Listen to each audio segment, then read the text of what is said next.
The following is a conversation with Levi Rosman, also known as GothamChess. He's a professional chess player and educator. I highly recommend you check out his YouTube channel called GothamChess. And now, a quick few second mention of each sponsor. Check them out in the description. It's the best way to support this podcast. We got Notion for team collaboration, Athletic Greens for daily multivitamins, ExpressVPN for internet security, and Insight Tracker for biomonitoring. Choose wisely, my friends. And now, onto the full ad reads. As always, no ads in the middle. I try to make them interesting, but if you must skip, please still check out the sponsors. I enjoy their stuff. Maybe you will too. This show is brought to you by Notion, a note-taking and team collaboration tool. I think it's most popularly known for the note-taking capabilities. All the cool kids. You go to the productivity forums and subreddits and Stack Exchange. Notion comes up time and time again as like the top tool to use for note-taking. I use it for note-taking on the individual basis. But the thing that you may not know that Notion is also incredibly good at is the collaboration aspect of it. And not just any kind of collaboration, but collaboration for any kind of task. So we could even for startups, for businesses, for, homework assignments, all of it. They provide a kind of full-on operating system for running every aspect of a company or a team. You can learn more and get started for free at notion.com. This show is also brought to you by Athletic Greens and its AG1 drink, which is an all-in-one day drink to support daily health and peak performance. Where was it? Somebody sent me on Reddit in a daze. I remember seeing a kind of meme saying like this is like the Lex Friedman podcast in a nutshell, or maybe the Lex Friedman experience in a nutshell. I don't know. The point is there was some kind of crappy robot that has an Athletic Greens container and is doing the shaking and the mixing and all that kind of stuff for a drink. I mean, yes, but probably I would do a better job engineering the system and probably would not use it for that particular task. Like, why introduce a machine into a task that's deeply human, my friends? So yes, somehow if this was the true Lex Friedman experience, you probably want to add a little bit of love into the whole thing, which chemically and nutritionally speaking is already built in. That's why I love Athletic Greens. Not just because it's green and delicious, but because it's really good for you.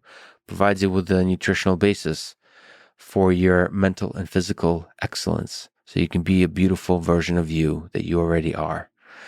They'll give you 1 month supply of fish oil when you sign up at athleticgreens.com/Lex. This show is also brought to you by ExpressVPN. I use them and I have used them for many, many years to protect my privacy on the internet. ISPs collect your data, even if you're using Chrome Incognito to go to the shady websites that you go to. And I'm not judging. I'm giving you all the respect and props you deserve, sir or madam, for all of the darkest, the shadiest places you go on the internet. But you should protect yourself when you do that. And a good VPN is a must. That's like the first and the most powerful layer of protection. ExpressVPN is my favorite. It's the one I've always used, so it's the one I really want to recommend. You can do all kinds of other stuff. It doesn't matter. What matters is it works fast. It works on any device, including, yes, on Linux, Android, anything. You can go to expressvpn.com/LexPod to get an extra 3 months free. This show is also brought to you by Insight Tracker, a service I use to track biological data. They have a bunch of plans, most of which includes blood tests that give you information based on which machine learning algorithms will give you advice. After analyzing your blood data, DNA data, fitness tracker data, all of that kind of stuff, they'll give you advice based on what's going on inside you on what you should do with your life. Maybe sort of diet and lifestyle changes, not like career changes, although that'd be pretty cool.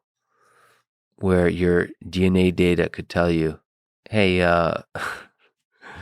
maybe that career that you wanted as a a chocolatier. Is that the right way to say chocolatier? Like a person who makes chocolate, right? I'm not even going to check. I can look it up online, but I'm just going to go with it.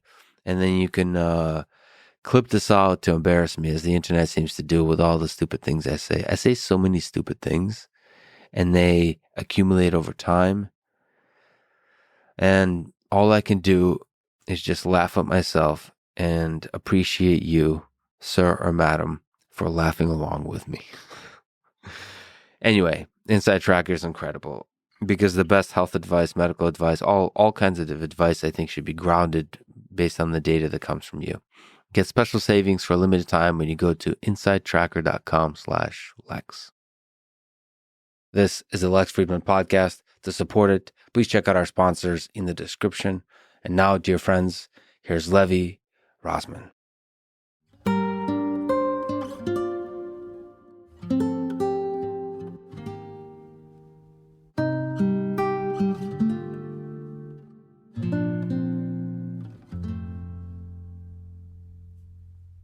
You're known for being able to guess people's ELO rating. So what do you think? Just by looking at my face, deep into my eyes, what's my ELO rating? Here, I'll help you. I'll do E4 for the listener. I actually read that Stockfish prefers E4. Does it really? I actually didn't know that. Because it maximizes the number of tactical options. So that makes sense. The right answer is 3,400, which is, I believe, Stockfish. You guess people's ELO chess rating. What's that take? How hard is it to do that? And how would you actually do that? What are telltale signs or red flags about a person at different ratings? Is there something you look for? Yeah, I think you can separate it something like the very first is 0 to about 800-900. For simplicity's sake, I'm going to use the chess.com rating system because Lichess is slightly different. It tends to go 200-300 points higher than chess.com, sometimes even 400-500 points higher. But then it catches up. They catch up around 2,300, I would say. What's chess.com? What's Lichess? Can you explain what the difference is and what they are? They're two chess websites. Good starting point. Yes, chess.com is... It has obviously the free option where you can play games, you get some sort of puzzles every single day, you get some sort of lessons every single day. But then they have tiered memberships where you can pay annually or per month that you can unlock all the other features. And like what? Like for training, for training, puzzles and all that kind of stuff? Yeah, they have unlimited puzzles, but they also have their biggest selling point for sure is a dedicated game review that it's very flashy and sophisticated, and the coach will literally tell you what you did wrong at every single moment the computer evaluated a mistake. But the most important thing that they have is they offer international masters, grandmasters, the opportunity to make video lesson libraries, which hundreds of hours of anything. I can even learn some stuff on there probably. I have anal beads that are communicating with Stockfish via Bluetooth. Yeah, we'll get to that. Yes, we will get to that. It's epic. It's actually scary how many people think that's a real thing, by the way, which is the danger of the internet. But we will get into that. But I tend to believe that people believing a thing that's hilarious at scale will make that thing a reality. I'm with Elon on this. I think people manifest the meme. The meme becomes real. So that's in all walks of life. I think there is something about humor, sort of being. I was going to say is I feel like humor becomes a lubricant for the trajectory of human civilization, and I don't know why the word lubricant went into my head. Which beads? I understand, yeah, but it's very Freudian. Yeah. Anyway, so 0 to 900. If you're a 1,300 player, you were saying if you're not good at endgames, you don't understand how to convert positions that have 7 or 8 pieces left on the board. You don't know when you're supposed to activate your king. You don't know how a bishop outplays a knight with just several pawns on the board. Those are all very important things because it's not just about knowing the theoretical endgames. Some positions in chess are literally solved. Yeah. If I showed you a position, I asked what's the evaluation and how do you win it, there's a technique. You're supposed to know that technique. And the coaches on chess.com can help or no? Yeah, so these lesson libraries, it's not like a live lesson. It's pre-recorded training position, walk you through it. And then there's a dynamic factor as well where you can practice. You can practice the theoretical and you can practice a practical game where there's no set format to do something. It's just based on your previous experience. Basically, Lichess is, their entire thing is, it's an open source website that tries to be as free as possible and operates totally on donations. They don't have any advertisements. They don't have, which is weird because normally in big competitive settings, it's all capitalistic. You have one big entity and another big entity, and they're both for profit. But in this case, the big argument is, well, they offer a lot of things for free. You can analyze your games for free. You can go into Lichess's lessons library and do things for free. The comparison that I always make is chess.com is basically like having a good personal trainer and having someone to help you at the gym. Lichess is you have to do all the stuff yourself. So you can combine YouTube with Lichess. No one's going to really point you in the right direction. You got to go fully explore on your own. If you want to do it, you can. I also like to say, can I make a controversial joke? Yes. Okay. Ardent Lichess supporters are like very angry, only vegetarian or vegan folks, because they will tear you apart and try to convert you as much as possible. Did you just point a large number of haters onto this very podcast? Is this what just happened? No. Is there like several people that were very upset at you right now? No. And throwing things? Okay. No. That's always the joke that I've made, because if people have chess.com, and I love all people, but I'm just saying chess.com patrons do not try to actively convert folks on Lichess. Folks on Lichess are like, there's a meme, chess.com. Chess.c. It started at Lichess. Started somewhere on Reddit, Anarchy Chess, kind of a... Oh, so Lichess is a little bit of an anarchist organization. Would you go as far as to say they're a terrorist extremist organization? Are we going there? For legal reasons, that's... I thought Lichess has like really good analysis. Like does it have an engine for analysis of like games, or is that an open source thing that like... They both do. They both use Stockfish 15. Okay, and then the rest is the interface around Stockfish that shows. It's tough. It's the live. So Chess has a live server where you and I can play a game against each other. We just both seek, and if we have the same rating, we have the same criteria. Yep. We'll play a game. But there's also reviewing your own games. There's an opening database, so you can see what the most popular trends are. So Lichess is great. Like I'm sponsored by chess.com, and I will openly say that. But you can't have. So you're deeply biased. Yes. Okay. But I'm also complimenting the competitor. Okay. But can you play games on Lichess, or is it just for analysis? Yeah, you can. Yeah. So it's the same exact thing. So they're like legitimately competitors. Not exactly the same thing, but they're trying to match for features, but you're saying Lichess is more chaotic, and then chess.com is more like professional. I don't know. I don't know if it's chaotic. I just know that it's you have to. No one's going to hold your hand if you go to Lichess. You absolutely can. You can play games. You can analyze your games, but you have to discover it yourself. The whole point of chess.com is to make the journey as simple as possible. Got it. But I also firmly believe you can't have any sort of growth in chess without a chess.com or a chess24. What's chess24? So chess24 was another live server with some lesson libraries and so on, but they were, I think the process was they were bought by Play Magnus.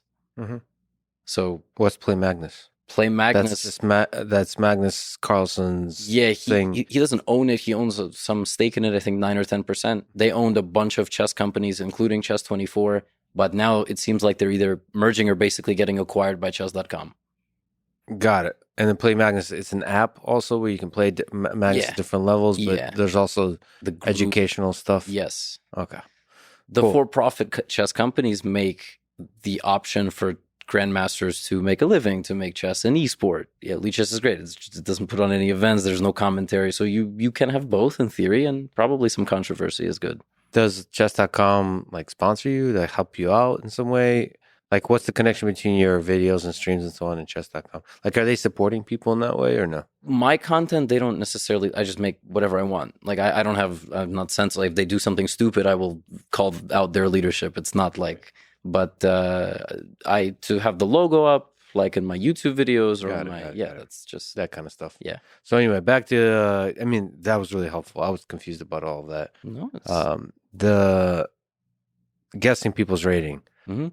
So the thing you mentioned about the end game, if you don't know what the hell you're doing with the end game, what does that mean about your rating?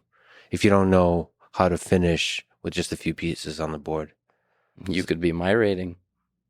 that's End game is tough. That's the self-deprecating humor we tuned in for. End games are hard, man. They're So they're tough. very Yeah, difficult. you can't have. There's a reason Magnus is the best. It's because 7 hours into a game, when everybody's given up, he's still squeezing juice out of the fruit. So that's the way I would describe it.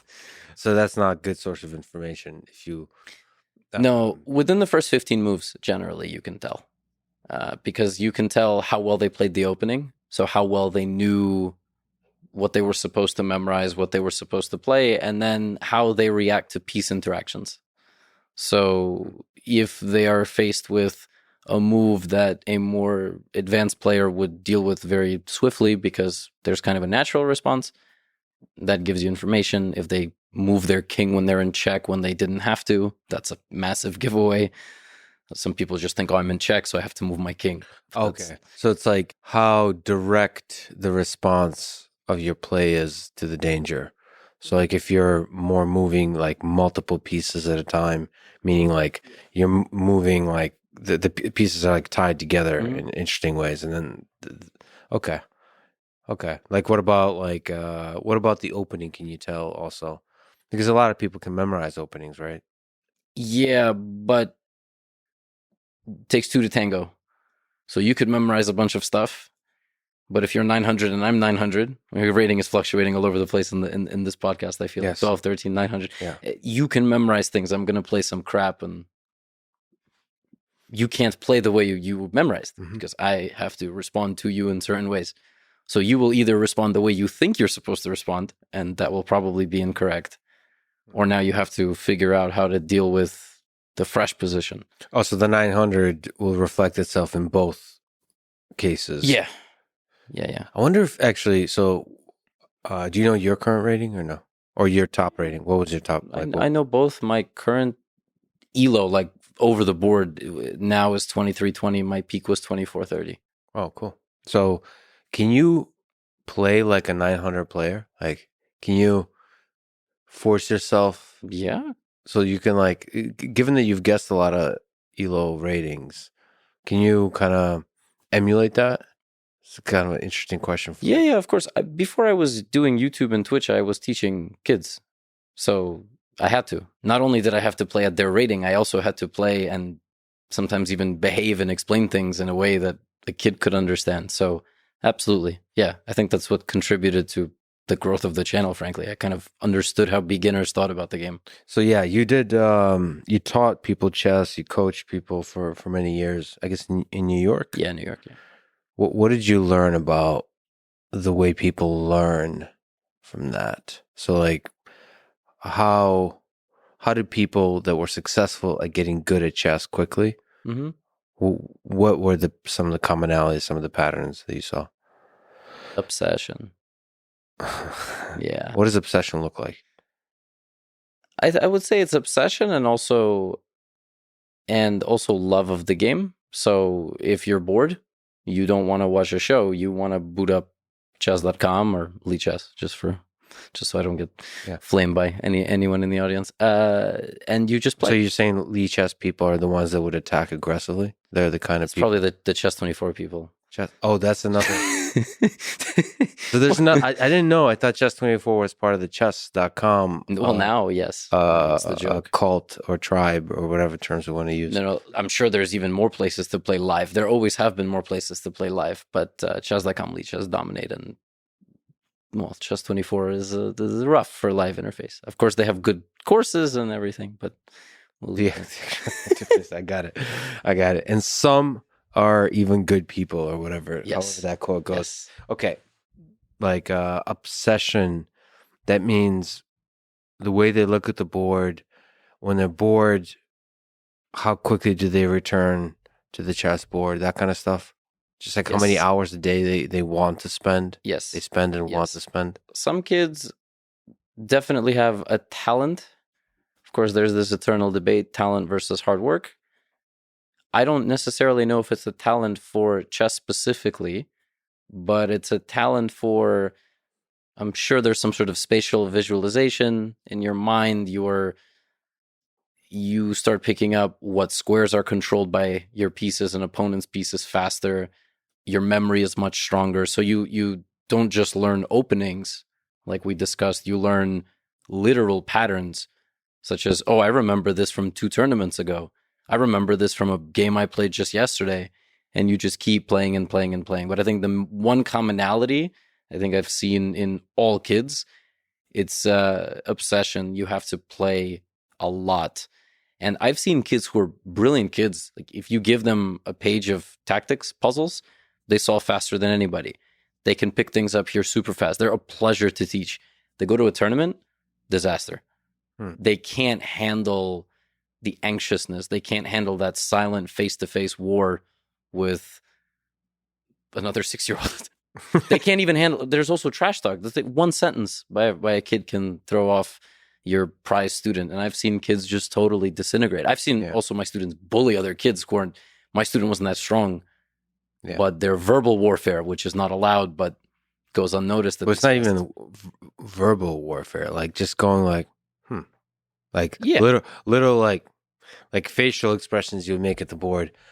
Yeah, I didn't even think about that. There's pretty creepy.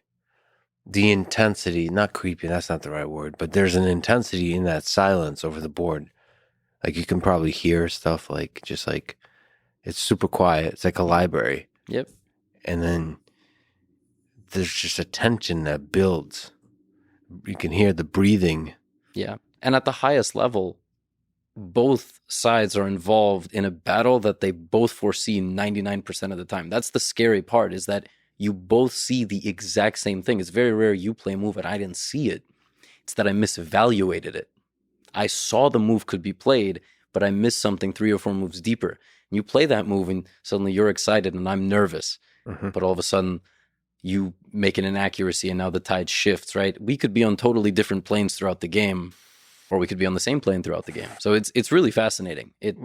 So your thought is when you see a move that to you seems suboptimal, you start to think, what was that? You start to try to make sense of that. Did you miscalculate or did they miscalculate? Isn't that what Magnus is really good at, is taking people away from, like, making suboptimal moves, to take them away from the known openings? Or is that unfair to say? Yeah, he gets part of his really dominant reputation, I think, from not letting people get into ultra theoretical positions. He just won this tournament, this online tournament, and he said he had a young player strategy. He had an anti-young player strategy. What's that mean? It means that by move 7 or 8, you go to the database, no games. Nice. Kid is on their own. They have to swim on their own. Yeah. And they have to deal with the strategic complexities of the position, which he gets.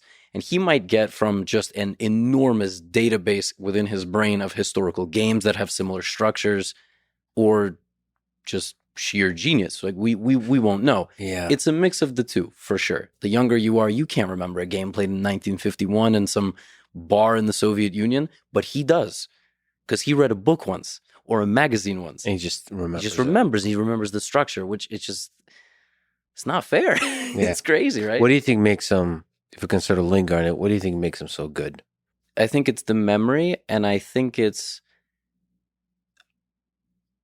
he just seems to get the game better than anybody else. That's the best way I can describe it. In sports, you have reaction time, you have strength, but also as he's now evolving, it's stamina.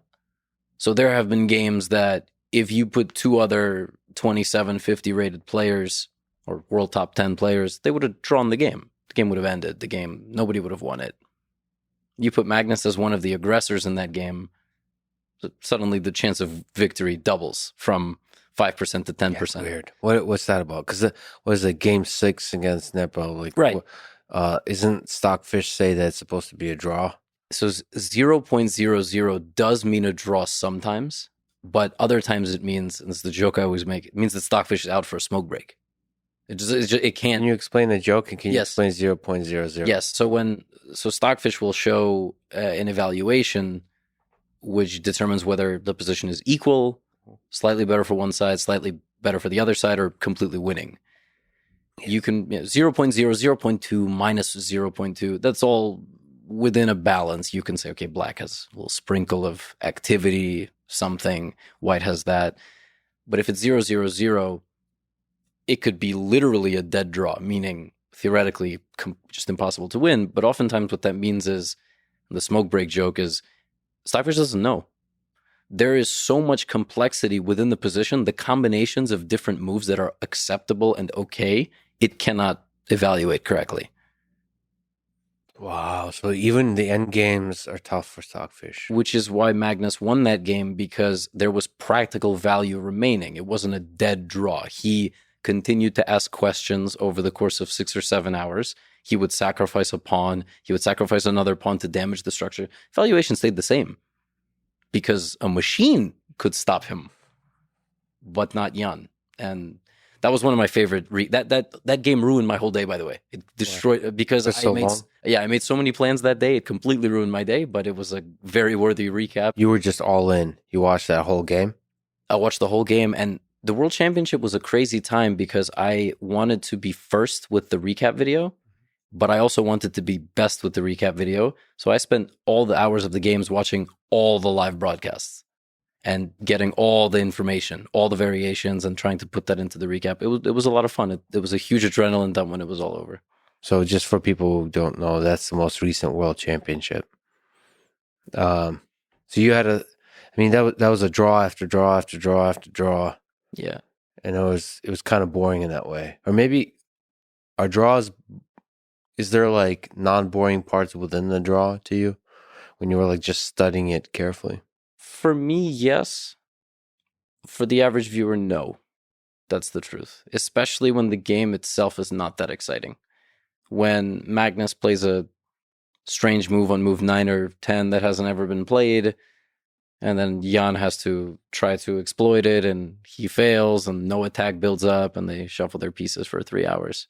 My favorite thing is when the commentator's like, I don't know why he did that. I wonder why he did that. Like, yeah. When the commentators are confused, that's my, as a person who's just a spectator, just like, that's interesting. Because then the most interesting part is about listening to the commentators who, I guess themselves might be grandmasters.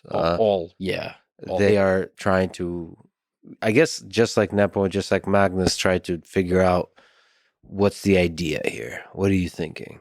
Yeah. That's cool. That's an interesting part of the game. But other than that, it seemed, I was sure this is just going to keep being a draw, especially in that situation. Mm-hmm. So it seems almost remarkable that Magnus was able to pull out a win in Game 6, and after that, at least Magnus said that ends it, because now Nepo's going to have to take more risks, and that opens it up to pure chess. And then it's who was it? Steve Prefontaine said, like, whenever the race is down to like pure guts, then that's when I win it.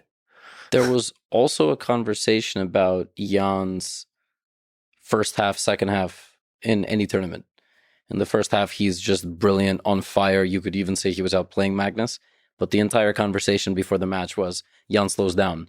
And at the first sign of a loss or a setback, the match might fall apart. And that was the worst way to lose.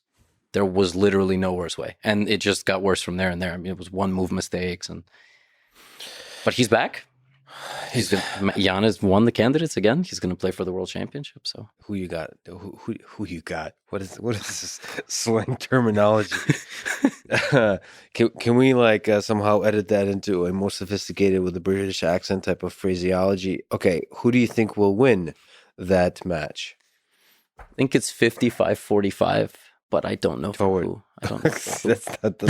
So it's close. It's very close. Okay. You can make both cases. You could say you could say Jan has been here before. You can say to the World Championship stage, he knows what it's like to have a training camp, and so on and so forth. His playing style is very. But you can also say Ding Liren is one of the most stable, unemotional chess players. And Ding oftentimes goes from down to up. So in the candidates, he lost to Jan in the very first game. 14-round tournament, he got demolished in the first game. I'm sure he was suffering from jet lag, the flight. He came to Spain like 2 days before the games began, which was crazy to me. And he got second place by the end. His chances of finishing in the top 2 were like 2%. After that first round game, people wrote him off completely. So he doesn't go from top down. He goes the opposite way. And if he loses, he might come back. But the truth is, I don't know. The truth is, it's going to be an interesting match. And it's also disappointing we're not going to get Magnus in it. Yeah, what do you think about him stepping away from the World Championship? Are you a romantic about the World Championships? No, I'm not a romantic about anything, I don't think. I can't imagine what... dark. That went dark quickly. I don't think I'm sophisticated enough to be a romantic. I think I taught chess and now I make YouTube videos. I'm not qualified on the subject of romanticism, but You don't think it's a beautiful game? Chess? Yeah. No, I think it is a beautiful game. There you go. I got you. Yeah. Is that considered being a romantic? Yeah. I was seeing the beauty in the... You can be like Bach and seeing the math in the music, or you can see the beauty, the magic. I think I see beauty in certain types of chess for sure. Not in all chess. So I'll partially romantic. Part-time romantic. Yeah. Yeah. So what do you feel about Magnus stepping away from the World Championships? Disappointing, but understandable. Can you steel man his case? What's understandable about it to you? I don't think it's as prestigious as it could be. I don't think The World Championships? Yeah. Why does Magnus still sign everything as world champion then? That's a good point. That he did just put out a statement, and he did. But he does it everywhere else too. Does he really? Yeah, like world champion, right? World champion. I don't know. World champion, world chess champion. Maybe it's just because he won it, but he thinks that the journey to the top once again to maintain the status quo has lost its appeal.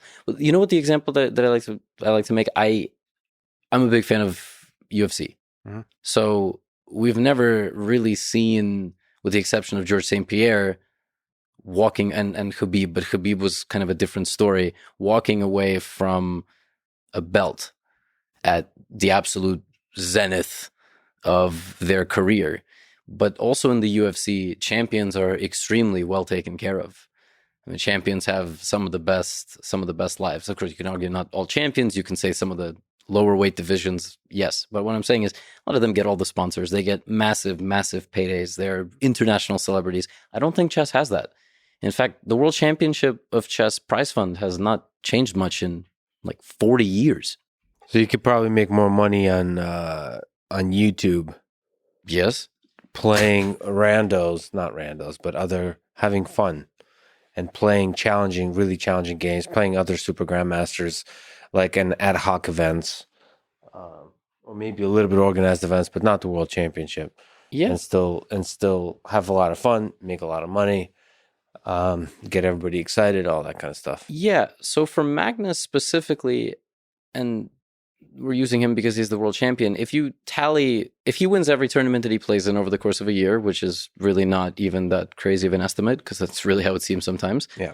I don't know how much money that is. I haven't tallied, but if he dedicated an entire year to being managed on social media and doing various things and growing all his brands and getting sponsor deals, I think he would make 5 times more than being the world champion, which is crazy.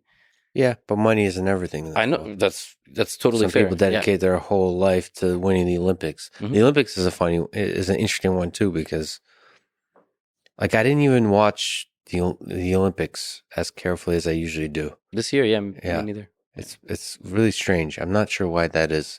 And during COVID, I'm not sure. That was weird. I don't know if it's losing its magic.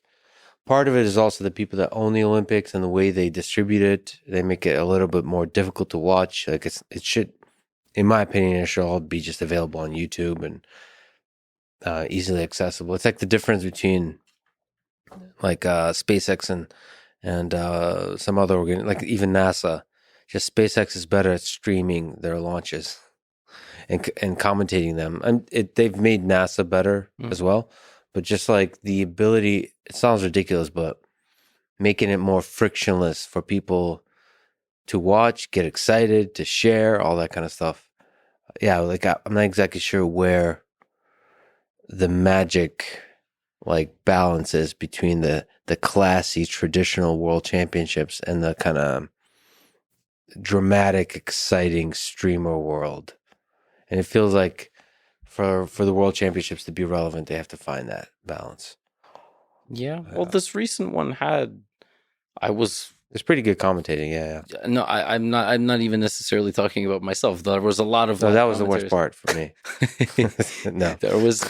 Well, you did amazing. Yeah, I appreciate that. It was a lot of. It was a big arms race, so every major chess platform tried to get one super grandmaster. Vishwanathan Anand, Fabiano Caruana, you name it, they were basically involved. And to go back to that point, the big question is money. And if Magnus is not motivated by money, if the prize fund for the next world championship was $10 million, would he play it? If he says no, then it must be something else. It must just be a matter of something's not worth it. It's not worth it. You got to take him at his word. And his word is like, there's too much stress to the low sample play. Yeah. Like I want to play many more times. Yeah. He wants to play more. He wants to make games. it more interesting. Yeah, exactly. Yeah. More shorter games. Like where you can increase the possibility of pure chess. Whatever the heck that means. Yeah, but we can't go back to the first Karpov-Kasparov match, which they had to stop due to health concerns. I mean, the guy went down 5-0 and it was first to 6 wins. And draws didn't count. So draws didn't amass to the total score. There was no best of system. So what happened there? The match went something like 7-8 months. Kasparov started making a comeback after being down 5-0. He was 5-3 and they called it off.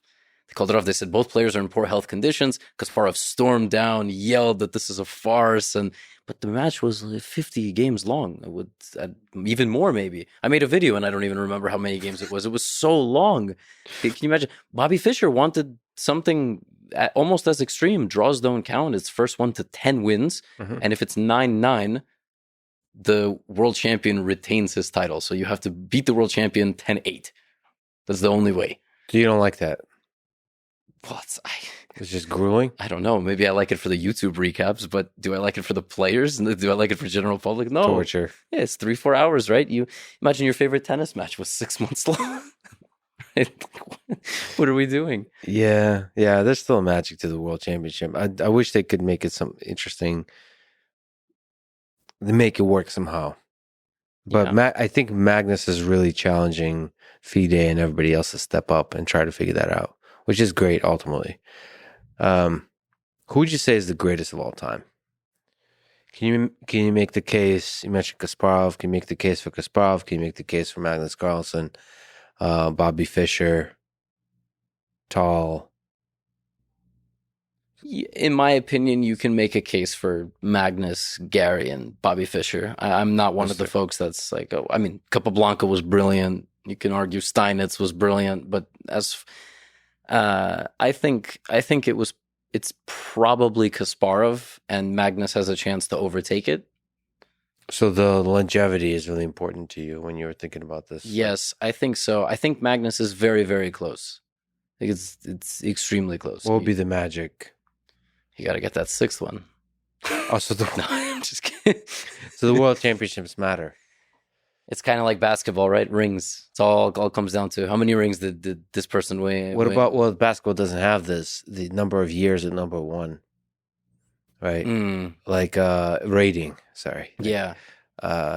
Like there is a, which is what Magnus really likes, is like there is a nice system of rating of who is ranked number one, and it has to do not with some championships or low sampled tournaments. It has to do with general game after game after game helps estimate more accurately the ELO rating. So yeah, he's been world number one for I think 11 years, right? Which is still less than Gary was world number one for 20 years. Yeah, which is quite wild. But still lower rating, I think, than Magnus now, right? Yeah, I think rating in general has sort of allegedly it got inflated. Yeah, is that true? Is there truth to that? I think so. I can't speak to how exactly it happened, but it also happens online. If you go back just 3 or 4 years, I think some of the best blitz players on, let's say, chess.com were 27, 2800, and now they're 3200. I think it's just sort of what happens, but I don't exactly know. I will mention that there was a very strange change, not exactly sure when the year was, in FIDE, so over the board chess, where if you were under the age of 16 or 18 years old, one of those two, and you were below 2300, okay, your rating change factor was 3 to 4 times higher. Mm-hmm. So just imagine what that means. Magnus has a rating change factor of let's say 1. I have a rating change factor also of 1. Anybody over the rating 2,400 has the same rating change factor. What is the rating change factor? So if you win... Yeah, there's a formula, and basically, let's say at the very base level, 5-point change. If your rating change factor is 1, you beat somebody, you gain 5 points. Those kids who were under 18 and under 2300, their rating change factor was 4. So their ratings were going out 4 times higher and 4 times like up and down compared to normal folks. And there was one teenager in the US in particular who in 1 month played a bunch of tournaments with his rating change factor and became nearly rated 2,640, which is top 50 in the world. Mm-hmm. He was just a random teenager from the United States. He became a grandmaster ultimately, but he bled like 90 points down because his rating was so inflated. And the K40 exists now. I mean, you have many kids who out of nowhere, 2,100, 2,400 after, one good month. It's like, what? So that's interesting. That's like similar to like how TikTok inflates your virality early on. Does it? Well, yeah. Like well, at least the rumor is like they want you to get engaged, and I thought there was even artificial likes and so on that they want you to get that dopamine addiction. And so maybe they want to throw you, if you're really passionate about chess, they want you to throw you to the sharks by artificially inflating your rating, and maybe that gets you into the game much more intensely. Maybe that. I wonder how many like backdoor FIDE meetings there are with cigars, and so that was the factors determined by who does the ELO rating. Who changes this stuff? Yeah, who knows? It's probably those Lee chess anarchists. Yeah, exactly. I think they want to stay away from that stuff. But so there's a guy named Hans Niemann. Yeah. And he beat Magnus Carlsen recently. Yeah. Has it been already? Was it August? September 4th. Oh, it was September? So he beat him twice, right, recently. Once is the allegations by the internet that Hans Niemann cheated. And then the second time, Magnus played a few moves and forfeited and resigned. There's 3. Okay, sorry. No. Yeah. Can we go through the stocks? Yes. So they play a live esports event in Miami Beach. Yes. Eden Rock. That's where I actually interviewed Magnus. Yeah. That's where that was? Mm-hmm.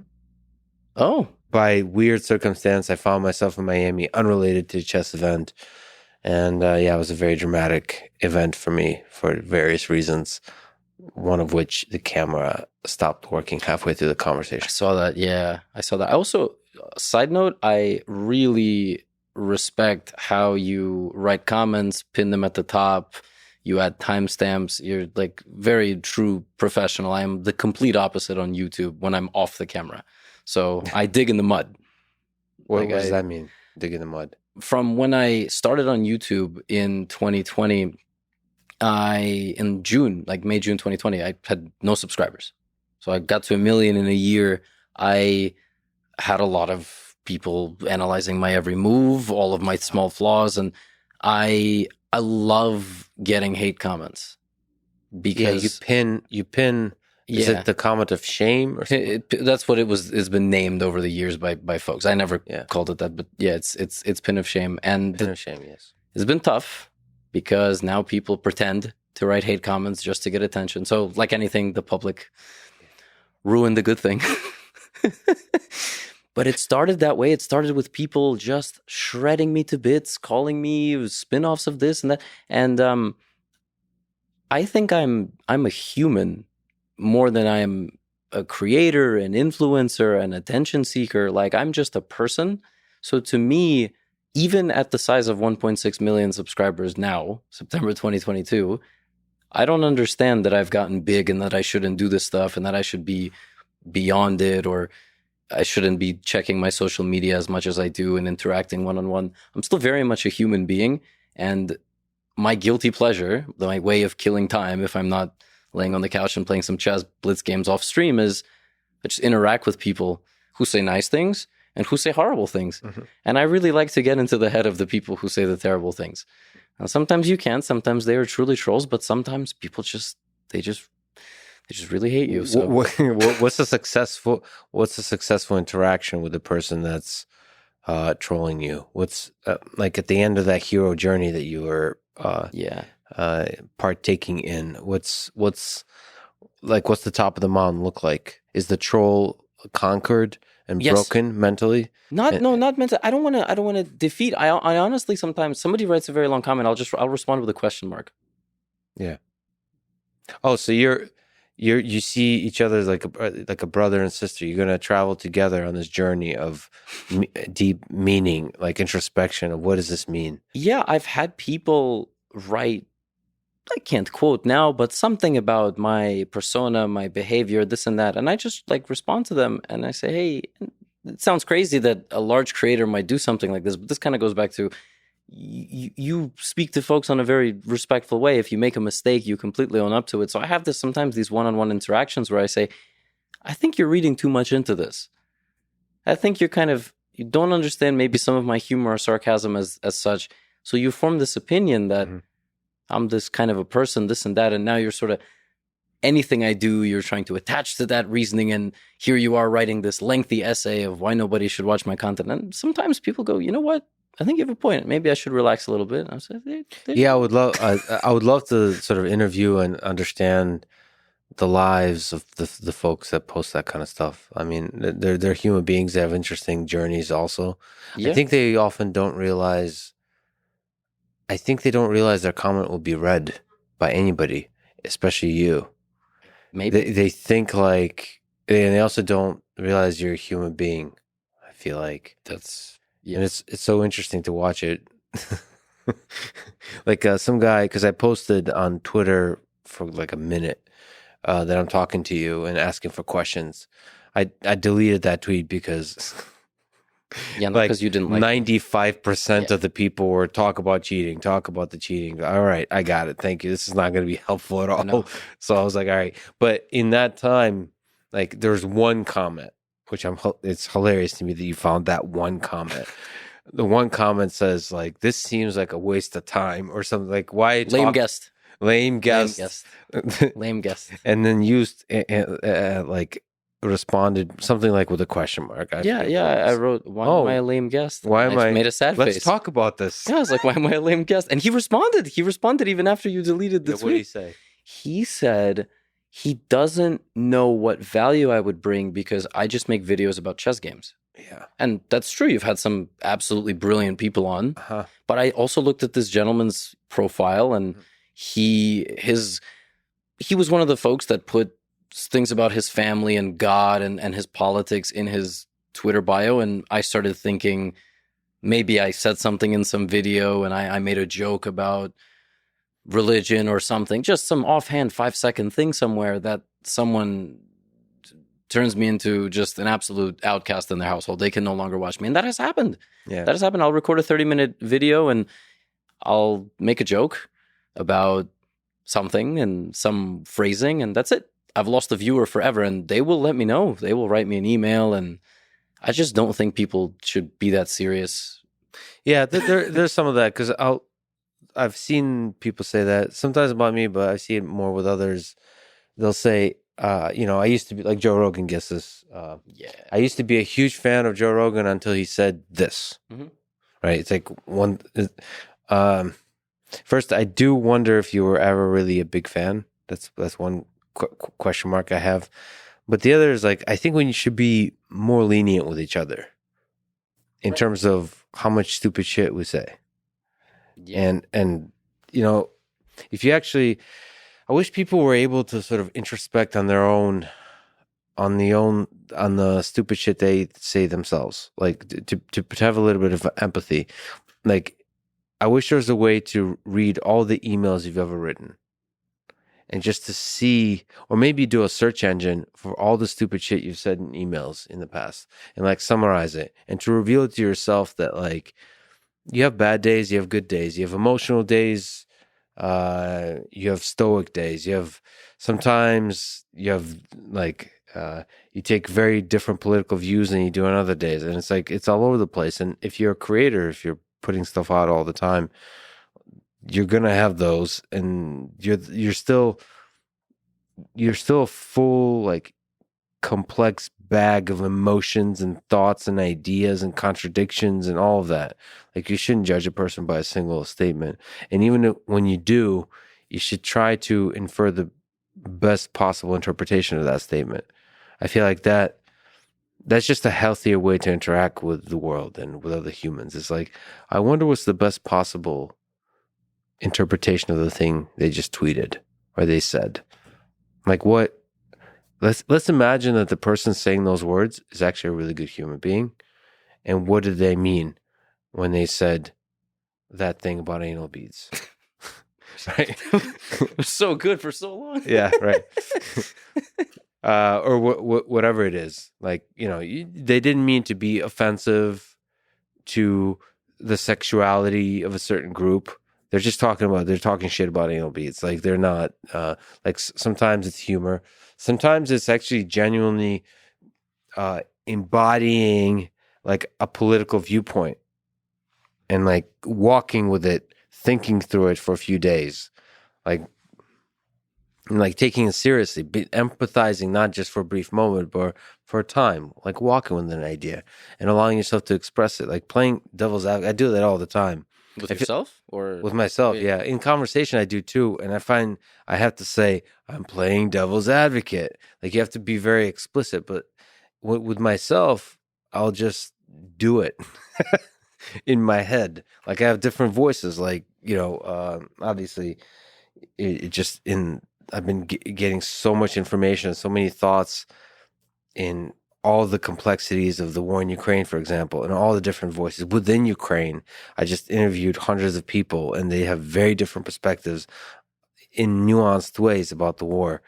Some are full of hate, some are full of love, like hate for the other, love for their own country, love for family and tradition. All of it. It's a beautiful mix, and I have to like carry those ideas in my head and empathize with them deeply, and then I have to listen to people that live elsewhere, that live in India, that have a very different perspective. There's a lot of people in India that have a very different perspective than the people in Ukraine. And so, I don't know. And some of that will bleed out into the thoughts I express publicly. And like, when people judge you harshly for it, it first of all, me as a human being is psychologically difficult. But also it makes me less willing to be fragile. I still try to be strong enough to be fragile in front of the camera, just say things that are on my mind, even if I know it's going to create people that are going to be like ruthlessly negative towards me. So I try to wear my heart on my sleeve and still try to be fragile, but it's harder. You're going to pay a psychological cost. Like I'm, in some sense, I try to be tough, but like I could be a softie in like certain like attacks can get to me. So I'm surprised that they don't get. I mean, does some negativity get to you, or is this the way you deal with it by responding? Like that guy saying, like, what value does talking to Levy add to the world? Yeah. No, but that was so good. I was thinking at various moments, went to jump in, and I was kind of letting you speak. One of the things I wanted to mention was it's significantly simpler to talk about chess than it is to talk about some of the things you talk about, and you have a big responsibility because you have to absorb information like a sponge, but you also then need to present it in a way where you potentially have an opinion while trying to be fair to everybody. And you're talking about things that will literally never please everybody. Just literally, so you're going to talk about some issues that are going to get out there into people are going to watch it, the eyes, right? The ears of millions of people. And not everybody is going to be satisfied. And these are issues where people are going to be much more likely to speak up in all sorts of ways, like tremendous support or tremendous hatred, vitriol, and God knows what else. Yeah, you. It's one of the reasons I'm blown away to even be sitting here, frankly, because up until a few months ago, you weren't talking to, I'm not saying you weren't talking to, but you hadn't spoken to chess players. You were speaking to people who were doing much more substantial things in the world. I appreciate the humility there. No, but chess to me is an incredible, is a beautiful game. But I think the reason comments hurt is not, I mean, they hurt no matter what to me. Like, not to me, because I'm in a simpler space. That's what you have to understand. If it's chess-based criticism, it doesn't hit as hard. No, if you had a podcast about anal beads, no, I'm just. I'm launching this. If you had a podcast I'm launching a new podcast. Photography, you gotta realize, like, it wouldn't be the same way. You talk about potentially existential things. You talk about cyber, things in cybersecurity or AI, or people who are massive heads of companies that are just inherently going to be a bit more controversial. So that I can't imagine being in your shoes, because you have so many complex emotions about situations where you may not necessarily agree with everything that someone has said publicly, but you still invite them for a conversation because they're a human being. It's totally different, Lex. I don't know. Not the way I experience it. To me, I think what hurts is it's not even on my, because I'm super self-critical, usually way more than the internet can be. It's that, like, human beings can be cruel to each other. So like the reason it hurts for some reason is like this, almost like this disappointment in people. They don't give each other a chance. So in that sense, the negativity doesn't have to be about Ukraine or geopolitics. It could be about the silliest of things. I see. And like, to me, it's like, why be mean to each other in a context where the mean doesn't, like, it's out of place. Because, like, for example, there is like a gaming culture where they just talk shit to each other nonstop. I think it's more acceptable there. It seems to fit. It seems to be funnier there. When streamers talk shit to each other. I've been listening to several streamers recently, and it's like it somehow works a little better, even if they're just like cruel to each other. Yeah, it makes more sense. But I think when people are genuinely trying to educate or to help and so on, and you still get the shitty comments, I don't know. It makes me sad. No, it doesn't. It doesn't make me. It doesn't make me sad. I think part of that is also the way I was brought up. So I skipped kindergarten, so I was always the smallest kid. And you were picked on? I was picked on, and then I did picking. So I had kind of both in my life. I kind of know I went home from summer camp crying, and I also made a kid cry once in 4th grade. Nice. So I had the balance. And physical or mental abuse? Or both? Verbal. No, I didn't beat anybody up. I was tiny. I think the kid in the younger grade was bigger than I was. And you still broke him? Because I was... So I had to use my... mental warfare. I had to use my words. I had to be... And growing up, my parents split when I was super young, and I played chess. So all things that make you super self-trustworthy. Like, you believe your first instinct. You don't listen to what other people tell you. And if people give you advice, say, okay, I'm going to think about that. I'm not going to go and do that. I wasn't impressionable. You couldn't convince me to do something. That's stuck to this day. My wife has had to deconstruct some of my stubbornness I didn't even realize was incredible stubbornness. It's just something that you brought up with. So to me, that stuff doesn't bother me. And it's So the voices of others don't shake you quite. They can't mentally shake your like psychological stability. no, they haven't. I think when it got probably at its worst point was in combination with being unable to perform well in over the board play, but that was also self-driven. I wasn't performing poorly because I was getting comments, but because I was performing poorly, the comments got to me more. The cycle was sort of in the opposite direction, and that was probably the most frustrating out. People have said some vile things to me. You know about my whole Indonesia thing? Ooh, this is good. Oh. This is gonna give the anarchists and Lee Chess some fuel. Oh, let's go to what's the Indonesia thing? Yeah. The way you said it. Okay, maybe we don't want to talk about it. No, but let's talk. No, about it. it's totally fine. Who did you kill? I was gonna say I wish, but I'm not even sure I can make a joke like that. Yes. So the Indonesia thing was I was streaming chess on chess.com, I might add. And I got booted up a 10-minute game. Just a random account from Indonesia. That was the flag. Now, mind you, on these websites, you can pick your flag. It can be from wherever. It's not geo-tracing. You can change it. I was like, okay, account from Indonesia. And as always, I looked at the account because it was an untitled, high-rated account. And I looked through the games. Win rate was suspiciously high. Average accuracy was suspiciously high. I was like, okay, I think this is a cheater. I said it out loud. It's not the first time I've played cheaters on stream. And I said, okay, I'm still going to play. Let's see what happens. The game was not crazy suspicious, but definitely suspicious. A few critical moments where I just clearly thought I had a good position, and then the person or the bot played some move that just killed my hopes, and I lost. I was like, okay, I lost. And I wrote to the chess.com fair play team, like behind the scenes. I wasn't even saying anything publicly on stream, and the guy got banned. It was cheater. So that night, right before I'm going to sleep, because Indonesia's 12 hours ahead of New York, I go on my Twitter. What the hell is going on? I see hundreds of responses to my recent tweets. Levy, you got to check Facebook, man. You got to check Facebook.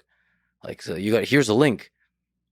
So allegedly, that account belonged to an older gentleman, and his son made a Facebook post that said, my dad played a big streamer in chess, GothamChess, and Gotham got mad he lost to my dad, so his community mass reported my dad, and he was banned for cheating.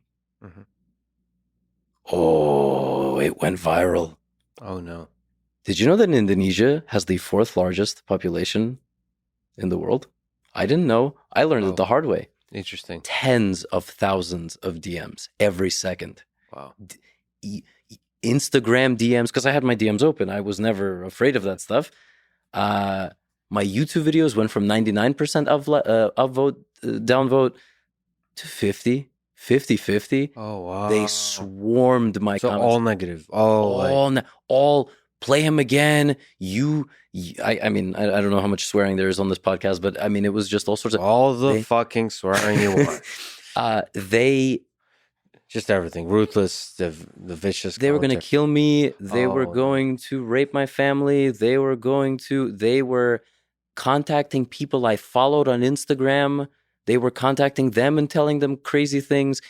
I'm not joking, it was tens of thousands of people every minute. It was unbelievable. And I didn't know what to do because the guy cheated. I was in the right.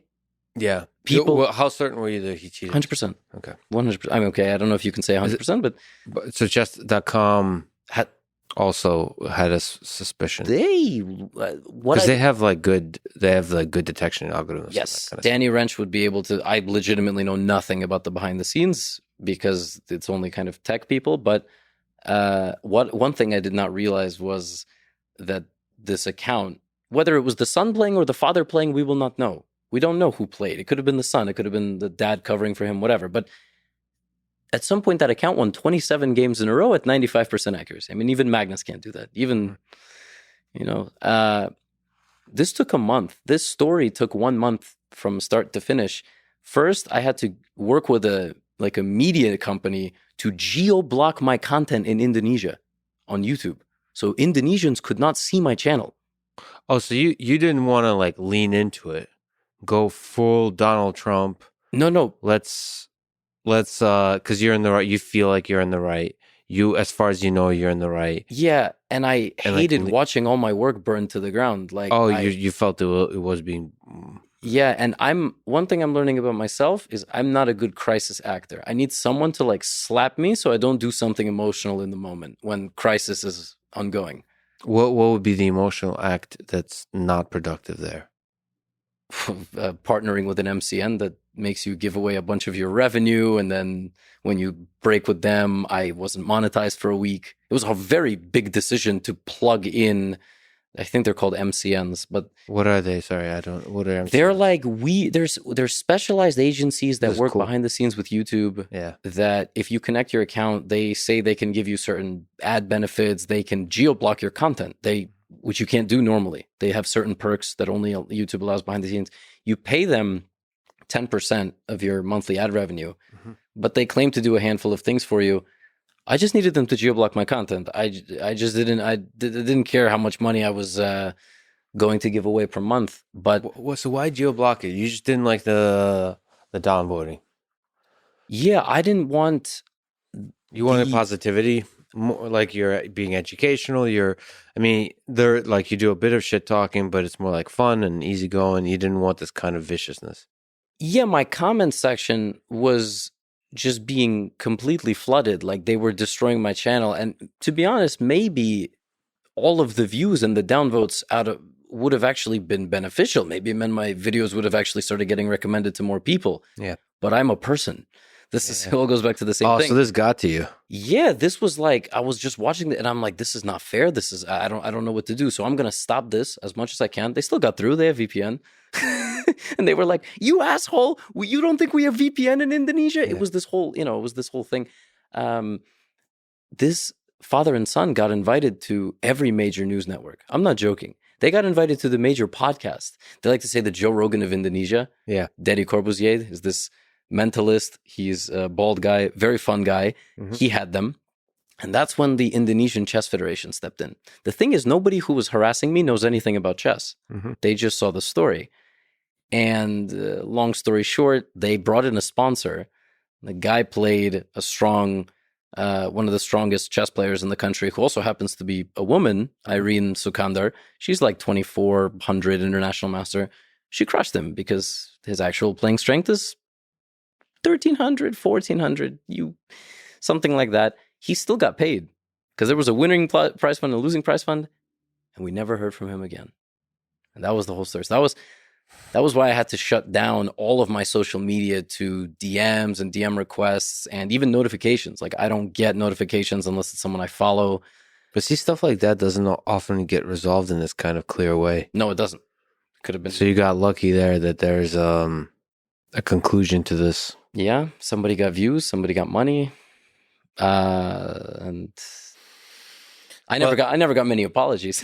What did you learn from that experience about yourself, about the internet?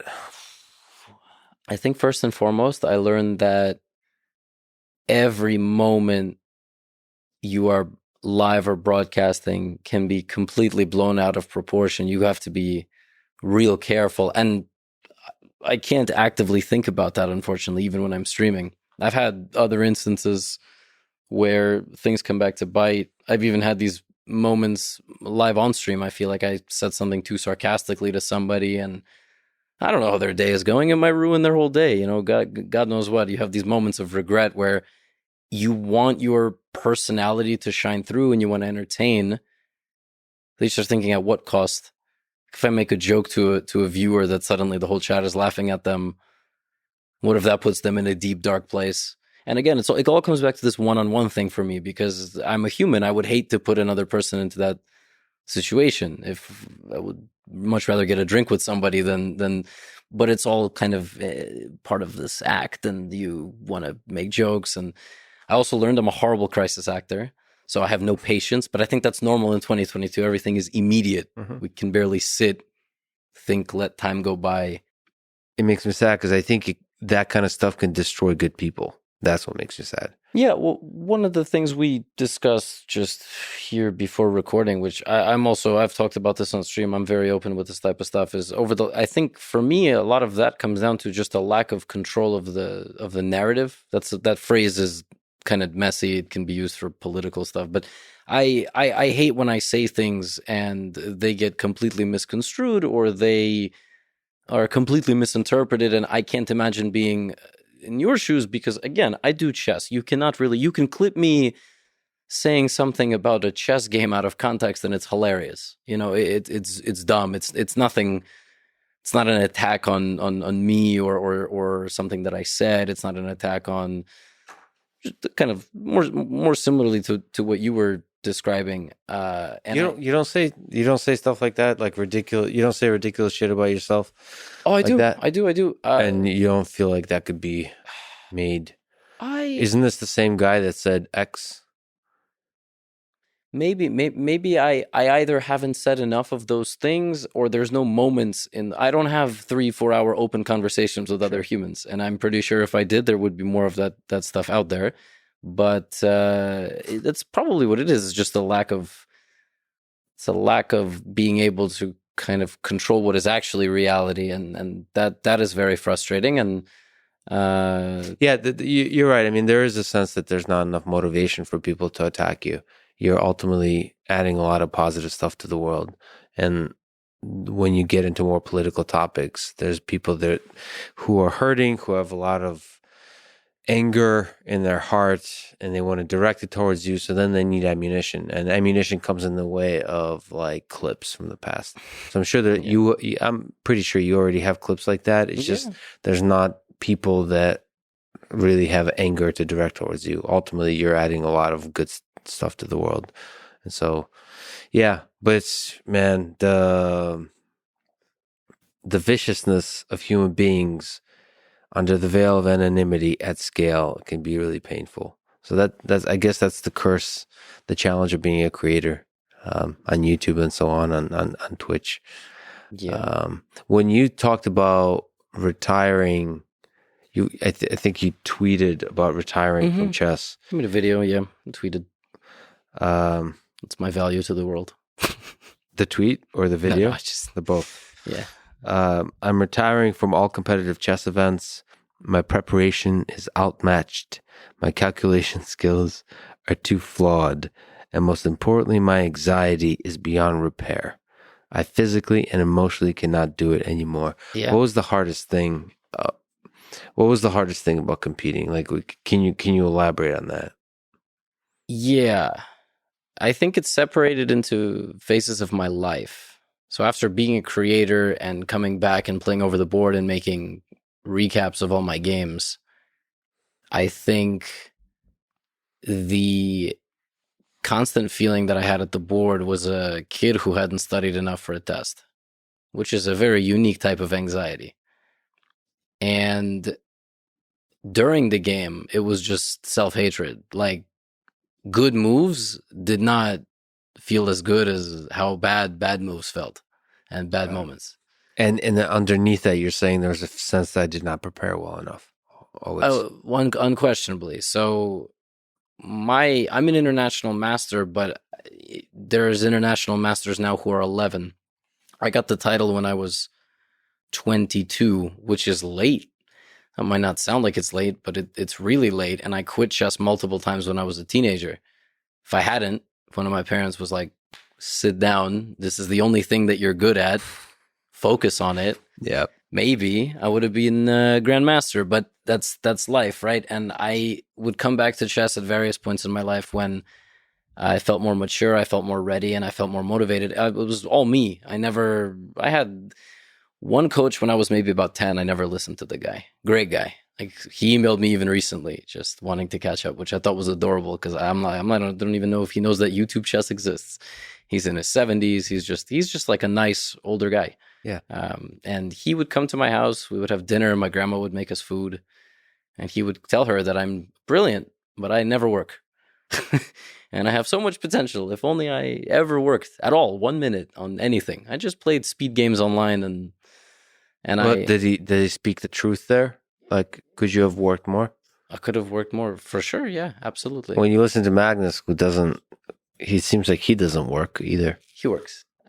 He might work in different ways, but I think for him it's also obsession. Again, love. It's everything. He might read a book, he doesn't consider it work. It's work. He's getting information in and he's learning something. It might just be easier for him to learn than for me, for example, or for anybody. Just everybody learns and absorbs things differently. So I would come back to chess, and the best run of my life that I had was in 2016, where I basically, while teaching a chess program, scholastic chess program, I told all the parents, hey, so for these 4 months, I'm going to stop doing private lessons and I'm going to go travel and play tournaments because I want to become an international master finally. I'm 20 years old. This is in 2016. Like, can you help me raise some money? These are all managing directors. These are lawyers. These are 7-figure, 8-figure households. And they contributed, and I kept a blog. And then I worked just 6 hours, 7 hours every day, like studying all the opening trends, all of the new ideas, reading the books, analyzing my own games, playing my own speed games and analyzing them, training every day. And that year I went from 2240 over the board to 2404 with 2 of the 3 norms, as they call them, which are basically tournament performances. Like you perform at a certain level, not too complicated. So I got almost everything I needed to be an IM. But I just slipped up at the very end, and 2017 I didn't play chess, but in 2018 I came back once again with a vengeance. I started playing in the summer once again, and I went up, up, up to my peak. But then something interesting happened. My life mission was accomplished. I never wanted or thought I could be a grandmaster. Yeah. I wanted to be an international master. And the adrenaline dump of hitting the IM title, I just stopped working completely. I just completely stopped working. I couldn't. And the second I started falling, I couldn't stop. Yeah. And I spent the rest of the summer just tanking. And I said, fuck this. I made my IM. I'm gonna fuck off someplace and whatever. I'll be IM. It doesn't matter. But when I play games online, I mean, I destroy grandmasters all the time. Like dynamics in chess are just complex positions with all sorts of calculation, attacking, defending, like very forcing lines. I think it's my best strength. I think I'm easily grandmaster level. So that you have the capacity to be grandmaster. 100%. Like if the work was put in. If the work was put in and I was not doing my current career, if I just trained full time, I think I could do it. Do you have a desire to be grandmaster? Did you have a desire? You said I didn't really want, like the main goal was international master, which by the way is a really interesting, just I've talked to Olympic athletes, the crash after the gold medal is fascinating. Yeah, I didn't get gold, but for me, that was my goal. That was your goal. I mean, it doesn't matter. It's the goal. Yep. It takes a very, very special person to not be destroyed by the gold and continue the dominance. Yeah. It's to continue growing, to continue. I mean, it's hard to, that's why they talk about it's hard to be a champion and defend your championships or whatever the goal is, to achieve the goal and stick to like, it broke me. It broke you. Yep. So you have the capacity to be a grandmaster. Have you ever thought, by the way, is there still possible for you, or you're fully dedicated now to the love of creating and analyzing this game? I don't think I'm going to do what I do right now forever. So, well, you're going to die one day. Right. Just a heads up. Yes. I once cried when I realized that. It was at a funeral. It was very sad. That's another entirely separate rabbit hole to go down. When did this happen? Yeah. Just a couple of years ago.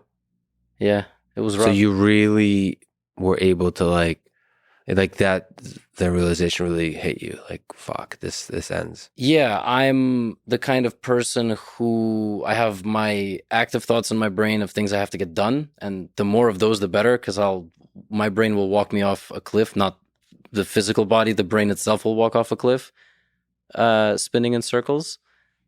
So I try to keep myself as active as possible on tasks I have to do. It's good, I'm busy, it's good I'm at the scale I am, because you can't really rest a whole lot, but yes, I have these moments in my life where I have realizations of past fuck ups or things I really have to do that I've been like really doing poorly, or things like this. Mm-hmm. Massive existential things that just hit me like just like a bus. There's several things tricky about it. So, because I meditate on death a lot. Like in this conversation, I imagine this is the last thing both you and I do. And we're going to die after this. So you meditate on that. But then you also have to, I think what hits people really hard is the realization that life moves on. Not only does it just end for you, but most people will be like, they'll, in your case, they'll tweet. It's like, oh, he's so great. There'll be so much outpouring.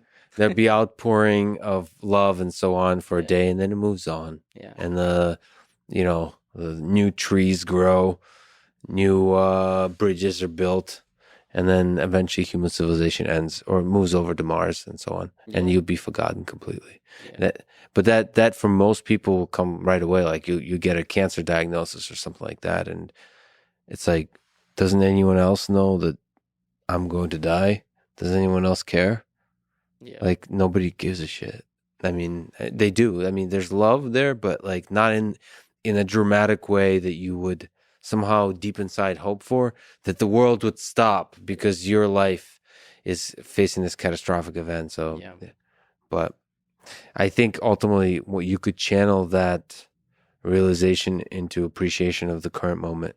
It's just the people you love and sharing love with them as intensely as possible, experiencing every moment as intensely as possible, because eventually there'll be a last moment, and after that there'll be no more moments. That's sort of what I do.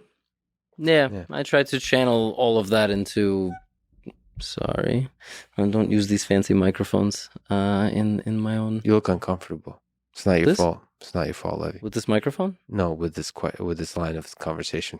Oh, I'm playing therapist. I don't know if I'm uncomfortable. I don't know if I have a lot to say. Sometimes I just listen. Yeah. Like sometimes I'm intimidated. It's not your fault. You say a lot of good things, and I'm like, shit, what am I gonna say? Like at the end of it. Yeah. on this subject especially, I'm like, that's sort of what There's nothing. What do you think happens after we die? Oh man. No, that's a rhetorical question. What were we talking about? Grandmaster. So, how hard is it to reach? What are the requirements for Grandmaster, by the way? Because and what are the requirements for International Master? You mentioned a few requirements and so on. Yes. So the first one is you have to know how to use a Shure mic and an arm. I'm slowly. You were learning. Impressed by the Shure microphone, by the way. For people listening, we're using this Shure SM7B that a lot of podcasters use. I don't know why. And Michael Jackson on Thriller, which Grimes told me. Really? That's what I think. It looked a little different, but it's the same. Wow. Underneath it, a few musicians used it in studio. I don't know where it became popular as a podcasting microphone, because I think most broadcasters use condenser mics that look like really fancy. Yeah. This looks a little. No, this one's great. It sounds really, really good. And I told you before that I wanted to use it, but it requires a external dashboard of some sort, and I'm way too lazy to learn how to do it. And my microphone doesn't sound that bad for YouTube and for Twitch, but this is a long-term problem. I still have to figure out how to stream stuff. I haven't figured that out, because you want to go down into the world of Twitch? No, I don't. Okay. I don't. You just want to learn how to do it, just in case. No, no, not Twitch. No. Do you know what we have over there? So first of all, yes, it is. It's like I feel like The Hobbit going into like Mordor. Like Twitch is a very intense world, but there is useful cases when you should have your microphone work with like the processing chain work in real time, so you can do like interviews. And also, I try to play a video game once a month. So I've done that like 3 times already. So stream that kind of stuff for like an hour. Like play Skyrim. I love playing Skyrim. I actually love the idea. I haven't done that yet, but apparently in Skyrim you can turn off the monsters and you can just walk around. So I love the idea of just walking around in Skyrim for a couple hours It's just like, because it's beautiful nature. I see. Do you know anything about those? I It's know the Elder very. Scrolls one. I know little about Skyrim. But So it's kind of like Chet. No, yeah, it's just beautiful worlds. So there's games that are able to create this sense of, the way you feel when you go hiking, a sense of nature. yeah, It's not that they're ultra realistic, but they capture some majestic aspect of nature. I think some of it is also music, something peaceful. hmm It's like old timey, medieval type of music, and just the trees, like the wind, like, and you could, and then there's in the distance, there's the mountains, and you can you have a sense of history that the nature gives you. You have a sense of space, like this. You're like this tiny little creature, and there's this big world all around you. I don't know how that's like an art for a video game to create that. It's not just about the monsters in front of you. yeah. It's about this world and this feeling of a world. So I can just walk around and enjoy it. I get asked this question a lot. Why don't I stream more video games? Yes. And I didn't know that such video games, first of all, existed. I thought it was mostly just various sci-fi-ish characters and shooting and objective. Call of Duty. Yeah. I've played Overwatch on stream. It's the only video game I actually played a lot and got decent at, and I couldn't play it on stream anymore because my teammates would use racial slurs in the voice chat. Yeah. So that is one of the, because I've been thinking of talking to a few streamers, and they're a little bit, I don't know, as far as that community broadly does use racial slurs and seem to make them okay. But for the ones I would talk to are a little bit, they're just harsh in general in the intensity of language. And I don't know what to feel like. I don't want to be the guy who says like kids these days with their mean language on the internet. Like, you want to kind of adapt to the different communities.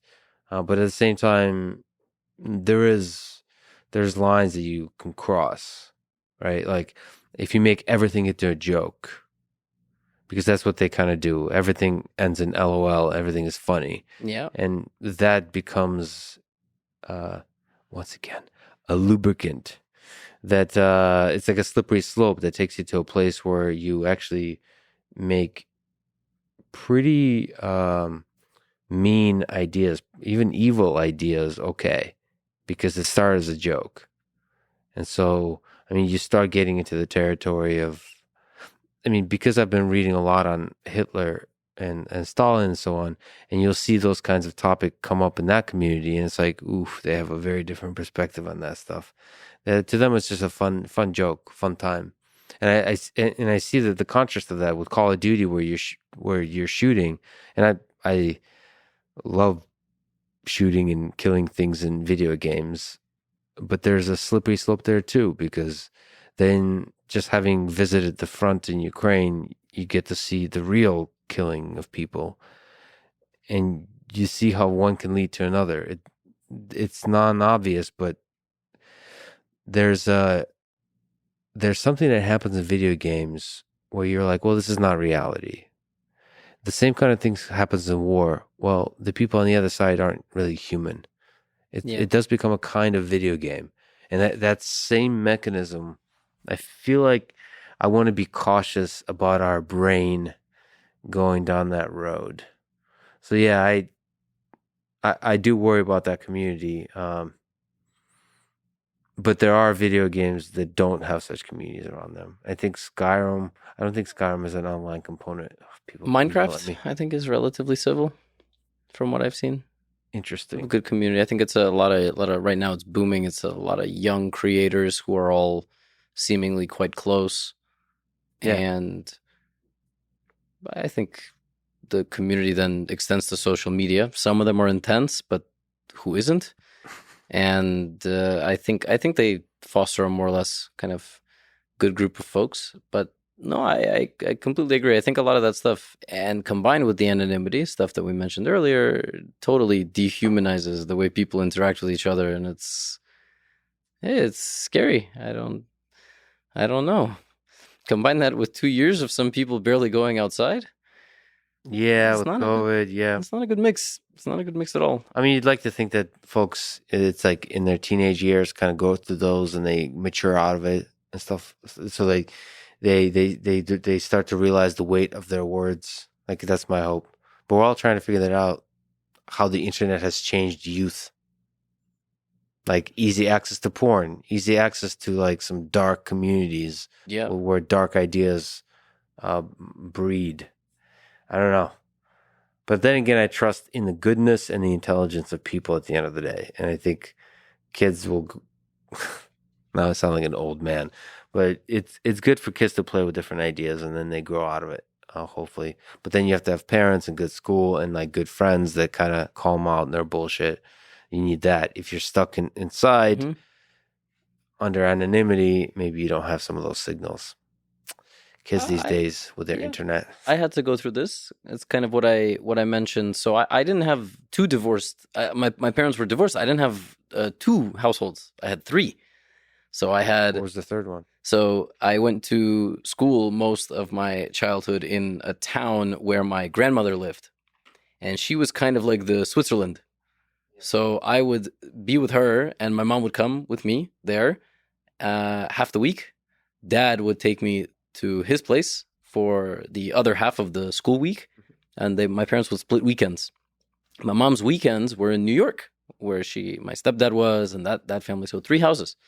So grandma, your dad, Mom and dad, and then mom. So step siblings, there and there, new people, there and there, extended family, there and there, and also at grandma's where I would come anytime I had a conflict. And when I was 12 and 13 and being just a total lunatic, emotional manipulator of all folks in my family, and just teenager rebelling and also having to deal with 3 different households. And I mean, I carried a backpack, the same backpack, literally, that not the physical one, but what's inside of it that I carried. Like when I came here to record the episode and have my stuff in the hotel, a backpack with a laptop, a bunch of clothes, a bunch of other things that I need throughout the week, deodorant, things like that. I mean, of course, you start getting that stuff in all the houses, but that was the way I lived for some of the most important developmental years of my life. And who knows if I had too much of what we're describing, one sprinkle of this too much, one sprinkle of this too much, if I had someone influence me in a negative way. Luckily, I managed to steer clear a lot of it. And yeah, how did you not get into trouble with the internet? Meaning, like, how did you? No. What was your experience with the internet? So I was having to move a lot, having to have multiple households, just psychologically difficult upbringing. It was extremely tough. It's hard to speak about it now because I'm in a completely different mental state. I don't even remember some of like those moments, but it's almost like a different person. Yeah, that's exactly how it feels. But I remember I had a big video game addiction, just like most teenagers. I want to say teenagers, but probably teenage boys. But I'm not. I don't know. I don't know how addicted teenage girls are to video games. Yeah, I'm sure there's I didn't data on that. I definitely look back on things that I did in certain instances, like, well, I was a teenager. That was stupid. Oh, I scammed somebody in some video game. Oh, that was, wow, that's hilarious. Like, and just, I was just an idiot teenager. Like, I didn't do anything unforgivable, luckily. And for the most part, just kind of went about my life. And I somehow got older and started getting more independent and stopped playing video games. And to be honest with you, I would love to sit here and say I have some sort of logical explanation of why I am the person I am today. But I think you need elements of the right upbringing and support system, as you said, and you also need luck. I've been in some situations as a teenager where I almost got killed by some gang members. That's a very exaggerated story, but I was in a park in New York City and I got into it with a kid whose brother was in a notorious gang of that neighborhood. And he told me his brother was going to come and kill me, basically, over a stolen basketball. And I was going to fight this kid because I was 14. He stole my basketball. Of course I'm going to fight this kid. This kid was like 12. He had a pierced tongue. Yeah. Like, this wasn't a joke. Yeah. This kid was from a totally different way of life. And his brother did show up.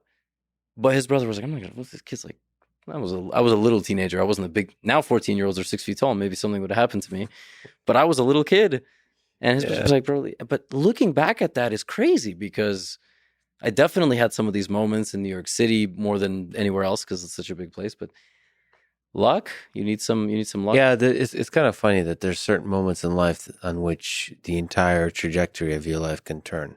Yeah, and then they're all like in that case, nothing happened. But I most intensely feel this when I get almost run over by a car, kind of thing. How many times have you almost get run over? I don't know. Maybe it happened like twice in my life. Oh, okay. That kind of stuff. Like when somebody runs a red light. Yeah. That happened to me here in Austin. You realize, oh shit, that was like your life flashes before your eyes. And those moments can turn. And then there's more meeting certain people where you meet them and for the positive, they're like, wow, this moment of inspiration, like, wow, this is possible. Wow, this kind of person can exist. Maybe I can be that kind of person too. So yeah, those things can like change the direction. But maybe not. Maybe they just reveal something that was already there and the momentum is always carrying you forward into a thing that you are always going to end up in. Yeah, I wonder about that. Speaking of teens doing stupid things, let's return to the Magnus Hans saga. I know. Yeah. How did it start? Who is Hans Niemann? Who is Magnus Carlsen? How did it start? There's 3 games. It started in Miami. Yeah, a good background story is Magnus Carlsen is the arguable greatest player of all time. Very close, I would say, to Garry Kasparov, world number 1 for now over 10 years. At the top of his game, you think? Like close to the top of his game right now? After the most recent thing, yes. I think he has the uncanny ability of top athletes to absorb the bullshit and show, oh yeah, dad's home now. Yeah. Yeah. Run. I was only trying 70% before that, and I think that's what I really think that's what he showed. I was in awe. If Magnus is playing in a tournament, yes, it's good for views to put him in my YouTube thumbnails and make the video title about him if he does something brilliant. But I was legitimately just blown away. It wasn't farming him for content. It was, this is unbelievable what he's doing to people. And he has a point to prove. Hans is I believe he's 19 years old right now. He's an American. I don't know if prodigy is necessarily the right word. Prodigies, you know they're prodigies from very, very young. In chess, you don't become a prodigy at 18. But he was always a good junior player. He was always a very unique character. Like, I met Hans when he was 11, 12 years old. He was this little kid just trash-talking folks at the Marshall Chess Club. And he already had a reputation, literally. He had a reputation with counselors, and the truth is, I was similar. Yeah. I was kicked out of chess camp by one of the best chess grandmasters of all time, Artur Yusupov. I was in a chess camp when I was 9 years old. What'd you do? I was just an asshole. Yeah. I was too strong. So I helped other people with all their work. I was and loud. You let your ego shine. I was a kid. I mean, I wouldn't... Well, you don't. Not every kid lets their ego shine, but some do. Oh, yes. You did. Yeah. Hans does. There's interviews of when he's young. Yeah. Or like he's kind of talking shit. But it's entertaining. Yes. What I try to stay away from is just... Yes, I let my ego shine, but I don't think I even knew what any of that was when I was younger. Yeah, so it's just sort of I was just a loud, boisterous kid from a household where I wasn't paid attention to because I had 3 of them. Yeah.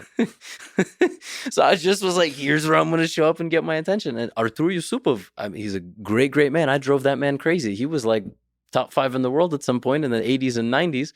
He said it's either me or this kid. Oh, wow. So you really got to him. Yes. He said, I'm not going to come back and teach camps unless it's me. And I remember like going through this. I have very vague, distant memories of this. My dad calling, apologizing. Yeah. And did it make you feel good that you got to a grandmaster? No, I felt horrible. Oh. I felt guilty. I feel guilty my whole life about it. I very rarely feel proud of bad things or I showed them. Yeah. It gets to the point you feel guilty about things you didn't do. That's when your brain really goes crazy. Yeah. I'm with you on that. So you can relate to Hans. To young Hans, and he was like in and out of chess. This is what I remember. He was around the rating of 2300, and I remember looking at some of his games in a tournament in Philadelphia, and I was like, there was some game that he played and he didn't know the opening. It was like a London, which is a very popular opening, some theoretical, and I looked at it and I'm like, whoa, he didn't know that? Okay, that's crazy. And then I just kind of walked by. And I saw him in a tournament a few months later, and he did something very rare where in an open tournament, not a tournament of 10 players where everybody plays everybody, open tournament, randomized pairings depending on how many points you have, he played 9 Grandmasters, which is crazy. That means he was performing so well, so consistently. That was where he got his first I am norm. Mm-hmm. It's like, oh, here it is. Here comes that like boom of a young player where he gets mature, he gets back into the game, and he gets stronger. I don't follow a whole lot. Pandemic happens, and he starts streaming a bit, and he's boisterous. He's kind of like loud. He's talking trash, and he's gaining rating constantly. But so are a lot of people. So you don't think much of it. And then now you can go play over the board again, live tournaments, face to face, as opposed to online events. And he's like, I'm gonna go to this tournament. I'm gonna win it. I'm gonna get my last gem norm. And he does. And then he's like, all right, my goal is this rating by the end of this year. He gets it. He just demolishes absolutely everybody. And you're like, this guy's over for the real. board? Over the board. You're like, this guy's for real. There's a lot of people like that. If you look at the top juniors of the world, it's crazy. Ali Reza Firouzja, 2,800. Vincent Keimer, 2,700. A bunch of kids from India, 2,700. Similar age or younger usually? 1 or 2 years younger, maybe a little older by a year. But it's just this wave, and you're just hyped for the guy. Yeah, like this is fucking awesome. Like we got a young American guy who shit talks every time he's on camera, and he beats everybody he plays. But then you start hearing sprinkles here and there, maybe in some stream. Oh, I think he doesn't get to play on chess.com anymore. Yeah. Like chess.com doesn't put that badge there on the account sometimes. Sometimes they just tell the player, listen, we know. And the player's like, all right, you got me. And that's it. There's no conversation. So there's like these sprinkles, but people cheat online, especially when they're young. It's very, it's very captivating. It's a very nice thing to do. Just to be clear, I mean, just to make explicit that the accusation, and I think it's proven, but they're still being shady about it to the degree it's done, is that he cheated on chess.com when he was 12. 12 and 16. That's what 16. He said. That's what he said. That's what he admitted to. But right now, chess.com put out a statement, and now Magnus put out a statement as well saying, we think it's more than that. And yeah, I've talked to Danny because he wants to come on the podcast, which I'm actually kind of interested in. I think he's a cool person. And they're also doing some really interesting anti-cheating stuff, which to me, from an algorithmic perspective, is interesting. But he is also the man. Like, there's always, in every field, there's the institution. So he represents the institution because chess.com is the institution. It's like in the Olympic, it's the IOC. It's like I have to be careful. No, in chess, FIDE is the institution. FIDE, okay. Yeah, but chess.com, they've outgrown. Way more people actually know chess.com. Way more people know me. Way more people know Hikaru. It's one of the reasons it's interesting where the power lays. Yeah. Who has the most power? Interesting. Yeah, chess.com has the most power. Which I don't know. Maybe you and Hikaru do. No, to steer public opinion, It's a very good question. I have to think with my evil cap now. What would happen if... I'd rather you have the evil cap than Hikaru, because I feel like he would really, the power absolute. If the two of you ruled the world, it'd be a problem. You mean side by side or rivals? The opposite. Yeah, it would be like, as rivals, there would definitely be a war. It's one of the reasons 3. I would not chess box him. Do you guys? How much do you like each other? Or, do you admire each other as fellow? I can tell you how I feel. As fellow entertaining. Well, we should finish Magnus Hans. Yes, then we should. Yes, I know. It's. I feel like just inside we don't want to talk about it because it feels like it's been talked about so much. I'm trying to give. For you, just remember. For me, it's much less. Yeah, and for the listener, it might be 0. For the listener, 0. Yeah, right. Yeah. So, like Rogan asked me, so what's this? I know. I heard him even talking. What's this chess? Joe talked about the Indonesia thing.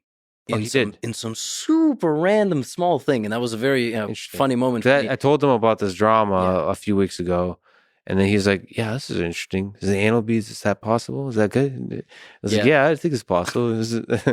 I don't remember how drunk we were, but so even he's curious. He doesn't really know, But anyway, cheating when he was 12, when he was 16, Right. as he said, he admitted Yes. to cheating online when he was 12 and 16. Yes, but for timeline's sake, let's just do it this way. He has a lot of over the board success, but nobody really talks about the online cheating stuff. It's sort of kind of kept low key. A couple hundred people, maybe a couple thousand people, which sounds like a lot, but it's not because there's millions of viewers know about this. It's generally kept kind of low key because historically, if you cheated online as a teenager, you're not cheating over the board. It's not possible. You will get caught. Nobody has ever attempted it. We've had over the board cheaters, but not at the ultra elite level. And so what happens is they play this tournament in Miami, and the first day Hans loses 3-0. This is important because on the very next day, it's not like Hans was destroying every day. The second day of the tournament, he sits down game 1 versus Magnus in their best of 4 and destroys him. Like, he destroyed him. Made it look like I was playing in Magnus's shoes. You know, the level difference. It went even like it wasn't close. Of course, we can argue it might be because of maybe Magnus knew something ahead of time. There's obviously the psychological element. Not important. Hans leaves. They say, interviewer says, Hans yesterday, by the way, horribly phrased interview question. He goes, Hans, yesterday was terrible for you. And today you start with a masterpiece. What do you have to say? Chess speaks for itself. Walks away. Yeah. You can argue it's cringe. You can argue. I thought it was cool. And then the guy then keeps asking a question with his arm extended because he's so shocked he doesn't know what to do. Like he didn't even occur to him how ridiculous it looked to be asking.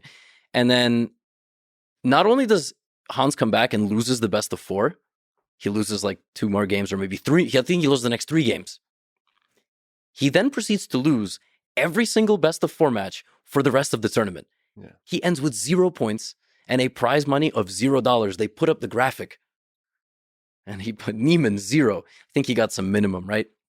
So it's like, wow, this is like insane. This guy comes out with this crazy interview. And in my recap videos, I was like, the next time Hans has success, he has to stay away from the cameras. Don't let him talk. Just don't let him talk. It's going to be bad luck. You know, I'm joking around. Like next time he plays, it's crazy. He's going to... So that was their kind of first interaction there. There was some photos. They were having fun playing on the beach. I don't know why they had a chessboard on the beach. Chess players are such Magnus dorks. and Hans? Yeah. They were still getting along. I guess so, yeah.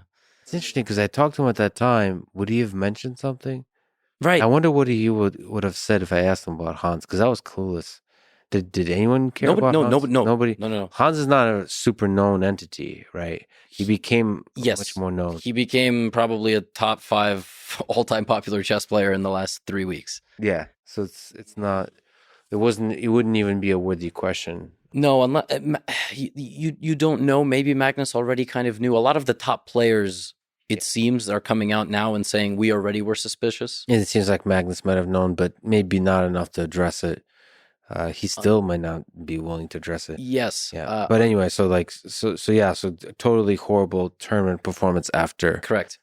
After Hans beat Magnus. Then the annual tradition of the St. Louis tournaments happens, which is a strong field of players first for a fast tournament, rapid and blitz, and a classical tournament. And the classical tournament is the Singfield Cup. It's named after Rex Singfield, billionaire chess philanthropist. And it's like St. Louis Chess Club is like a prestigious place. It's this whole and a host of a prestigious tournament. Hall of Fame is there for chess. I don't know if it's U.S. Hall of Fame or Worldwide Hall of Fame, but yeah, it's the other tournament. Countries play chess. I didn't. They do, but we will. I don't know who determines where the Hall of Fame gets to be. If we say it's the Hall of Fame, okay, yeah. One day, some other part of the world's going to be like, actually, it's over here. Yeah. So basically, what happens is we have a field set for the Singfield Cup.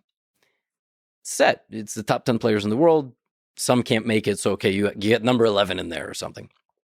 One of them can't come because of something related to coronavirus. It's not. Now we're going to get little asterisks on Spotify because it was mentioned. But get more info about COVID-19. So I don't know why he couldn't come, but he couldn't come. Okay, something happens. He can't make it. Hans Niemann is the replacement. Yeah. At the time, we didn't know this, but now weeks later, we knew Magnus wanted to not play. This is very important. Back then, we didn't know. Apparently, some other top players also didn't want to play.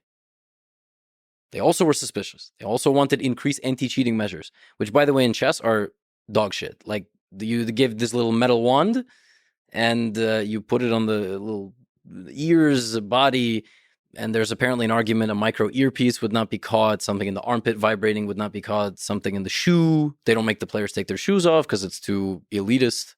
How are you going to make players take their shoes off? That's, oh my God. But if these things are out there. Or if anything was inside any other orifice. Correct. Yes. I have to bring that up. Be honest, yes, that is very truthful. So if nothing else, this podcast is about honesty and truth. So I have to be complete. Correct. And transparency. So what ends up happening in the Singfield Cup is Magnus ends up still playing, but the anti-cheat measures are not introduced. So the first few games, Hans has a very, very impressive first-round game against Levon Aronian, one of the best players in the world. Okay, draw. He was pushing, draw. Second game, demolishes like a top player. Mamedyarov crushes him. Dominant opening, but not like a perfect game. You understand? Like it was he made some inaccuracies here and there, and he ended up winning in a complex game. This game 3 happens versus Magnus.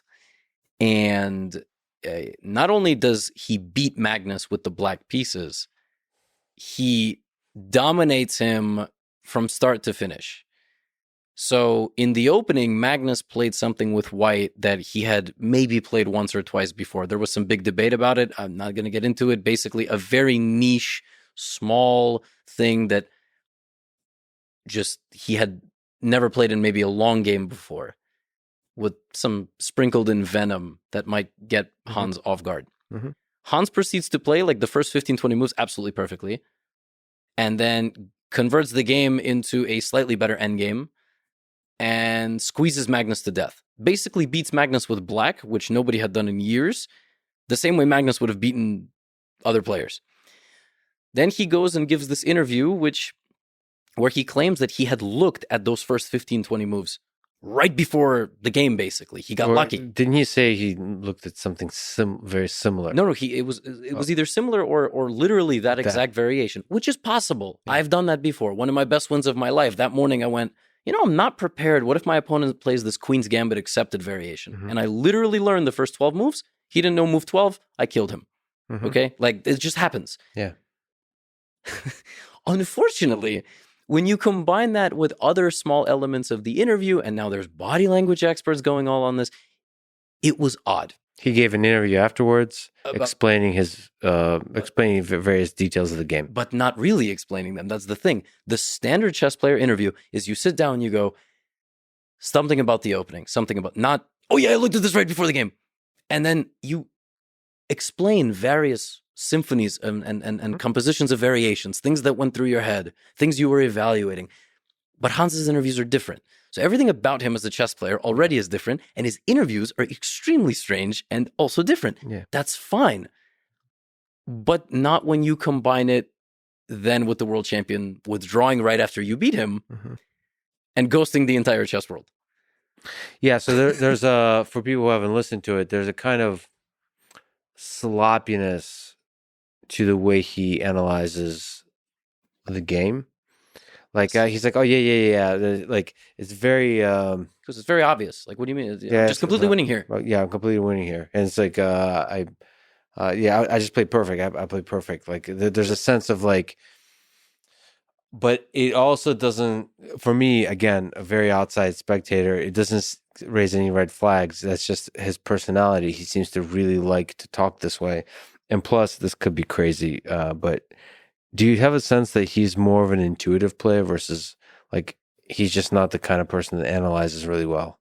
Or is that a ridiculous notion? Well, let's put it this way.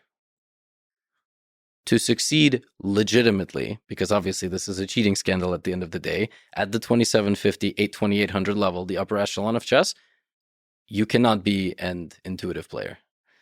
You can be a little bit more intuitive than a calculator and a concrete evaluator of positions, meaning if I give you 5 seconds to play a move, you're going to choose the best move quickly. Those people are generally better at fast time controls, but you have to be good at everything. And what raised red flags in this interview was the fact that it was different than every other interview any human being ever gave at that level of chess, particularly after beating Magnus for the first time as a teenager, which is a very small group of people. So that's where it got weird. And the very next day, Magnus withdraws from the event. Chess World lights completely on fire for multiple weeks. And he also tweets. Right. That was that's the resignation. No. Resignation was the tweet was, I'm withdrawing from the tournament in St. Louis. I've always enjoyed playing here and I will in the future. And then it's a clip of Jose Mourinho. I cannot speak. I choose not to speak. If I speak, I'm in big trouble. I don't want to be in big trouble. Yeah. And that's some people nuts. People said it's not even a cheating insinuation, which was one of the theories. Another theory was someone in Team Magnus told Hans what Magnus was looking at. And that's why Hans learned those first 15 moves, which is so fucking stupid because Magnus knows like 5 people. not in his life, but his team is 5. Yeah, it's a very close-knit group. Right. Yeah. But to the outsider, that sounds like a very legitimate theory. How else can you explain? Hans said he knew before the game what was going to happen. Magnus senses a mole. He's not. No. By the way, just so I know, like if that was, forget the cheating aside, if you knew, doesn't matter how, the opening your opponent is going to do, they prepared, is that a significant help to you? If that opening is ultra sharp and requires basically the game to be on a knife's edge, yeah, yes. Meaning one mistake can be fatal. Because then you can look up what the engine says. And you can know everything. You can know all the possibilities. So even if your opponent goes off that engine path, you will know how to punish it. In this case, what happened basically was Magnus played a line that, if completely optimally punished, would have given Hans a slightly better position. And that's what happened. But then he also demolished him in that later phase of the game. Yes. And then, okay, so Magnus resigns, goes silent. The chess world goes crazy. What else is interesting in that period of time? Hans's 4th round game of that tournament, right after beating Magnus, was also just absolutely genius. Just an absolutely brilliant game, which he failed to win. But then after that game, he also gives once again another interview where he's like, this game was absolutely genius. Like I was just killing him from start to finish. And like there was a moment he literally says, oh yeah, I just gave him a piece, like a full piece, which is a substantial advantage to the other side. And he starts explaining why the position is winning, but in words, not in chess moves, not in specific concrete chess moves, which is the way you're supposed to if you understand the position, right? So now there's this new theory that's being cultivated. The interviews are going to be used as the evidence.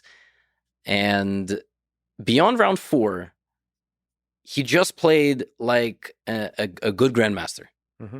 And he lost 2 or 3 games, maybe 2 games, and he drew the rest. So he didn't win again.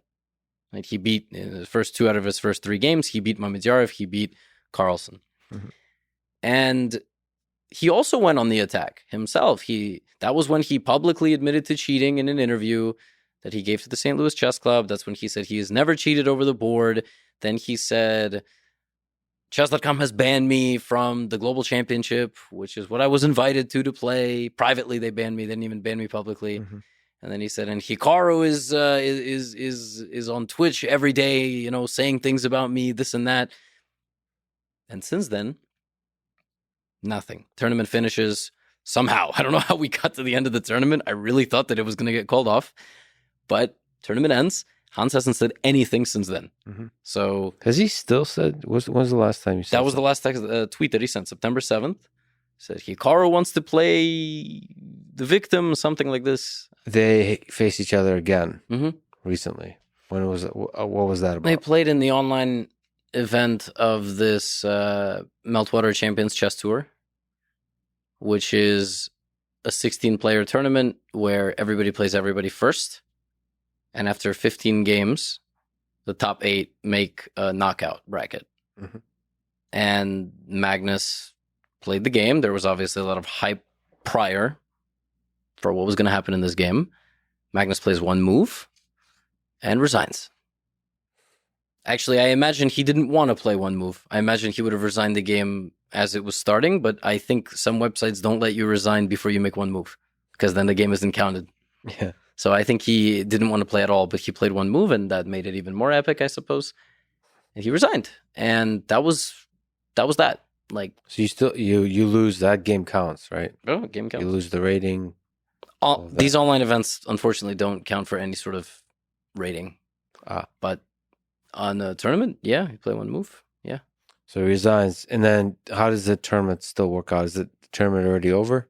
So he made the 8. As Magnus still made the top 8. It was round 5, or like round 6 or something. So it was halfway through the preliminary stage. Yeah. It affected his standings. But then after resigning that game, Magnus finished first in the bracket, in the preliminaries, and then he won the entire event. There was a chance that they were going to meet in the final, but Hans lost in the first round against the Vietnamese strong player, Le Quang Liam.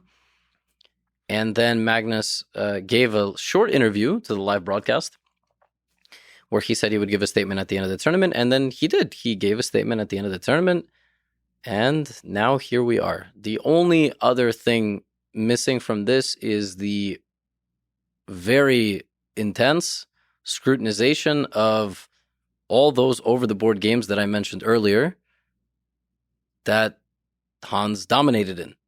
So people are now going through all of his games that he played in tournaments, and they're analyzing them with engines, and they're saying he played exceptionally well. And the debate is, was he cheating, or was he way too good already but underrated? Because he could have had incubated knowledge, so he could have not played for a couple of years, was 2,700 level, but was playing people who are 24, 2,500. Well, over the board, I see. So not just over the board with the top level people like Magnus, but over the board in general. Yes, before he got a chance to play in these super tournaments against the best players in the world, he had to go to Europe. He was the most active chess player in 2021. And he was quite dominant. Yes, I think he played more over the board games than any player in 2021 or 2022. I think it's 2021. And yes, I think his rise was steeper than everybody, maybe with the exception of Alireza Firouzja, who got to 2,800. See, I'd like to believe, because he talks about being he just became obsessed with chess. Mm-hmm. I like stories like that. Me too. I like stories of the underdog, especially with the scarlet letter of having been a cheater in the past.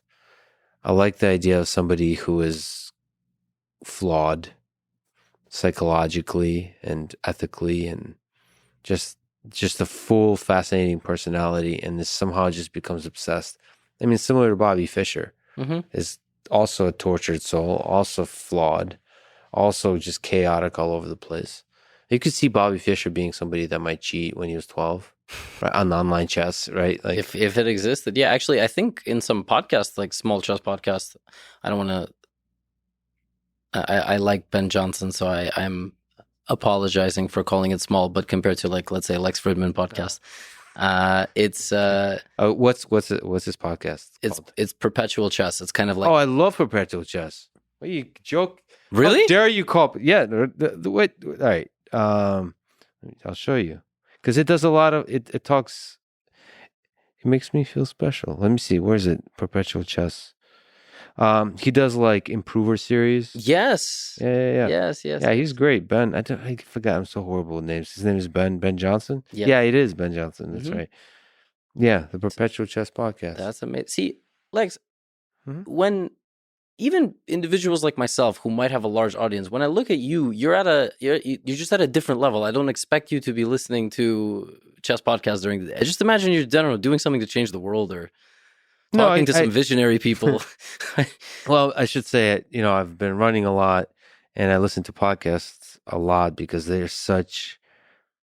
I love human beings excited about stuff that really energizes me. And I've listened to a bunch of chess podcasts. I'm really energized by your love of chess. I really like, sorry, forgot his name, but Ben Johnson. I love it when he talks to grandmasters. I love it when he talks to the regular folks, for the improvers, like to see how they balance life and chess and all that kind of stuff. He's just pretty good at it. And he's like super excited, and they talk about books. Yeah. And they get excited about different books. Yes. I mean, it also gives me a sense of where the chess world is from a different perspective. Is like people studying chess, like what they get excited about, how difficult it is. It's nice to get a sense of the community, the language that's used, because I did want to have a bunch of conversations with folks about chess, because I think it's a beautiful game, and I think it's a beautiful community. So that's one of the podcasts I listen to. So anyway, it's great. Anyway, you were saying why'd you bring him up? Yes, great podcast. Great podcast. Only reason I thought of it and I used the word small, no disrespect, Ben, is because even that episode, which he did with Hans, like it was a small episode. It wasn't seen by mass audience of chess. And he did an episode with Hans recently. Or no? Some time ago, yeah. And in that episode, Hans very openly is like, Bobby Fischer was misunderstood and he was my idol. Oh, wow. Said a couple of things like that. And Hans is an intense guy. Like when I listen to Hans, I get a little anxious. He brings out some sort of disturbance in my ecosystem. Yeah. I can't really pin him down to like what's going on there. Yeah. As a person who's trying to read people. Yeah. It's difficult. Like I can. This is the dark aspect. He could be both the genius of Bobby Fischer and a genius cheater, and you could see like there's something chaotic about him, which makes him very appealing in that way. Yes. So right now, late September 2022, the current environment is such that Hans hasn't said anything in weeks, and people are sort of dissecting every bit of circumstantial evidence that they can, and they're trying to present the case. I don't even know to who, ultimately. I guess it would be the FIDE anti-cheating commission or whatever. It might be to you, essentially. I mean, to people with the platform. It could be. To present convincing evidence to where the people are convinced of one way or the other. Because for people who don't know, and they should definitely follow Gotham Chess, you've been on this, you've covered it a lot, and I'm sure if anything comes out, you'll cover it more. But you've been quite balanced and thoughtful and kind of objective about the whole thing. Yeah. So the reason for that is I understand the power that I wield with anything, and if I say one sentence the wrong way, I might be sending 10,000 people or more to go do something. Yeah.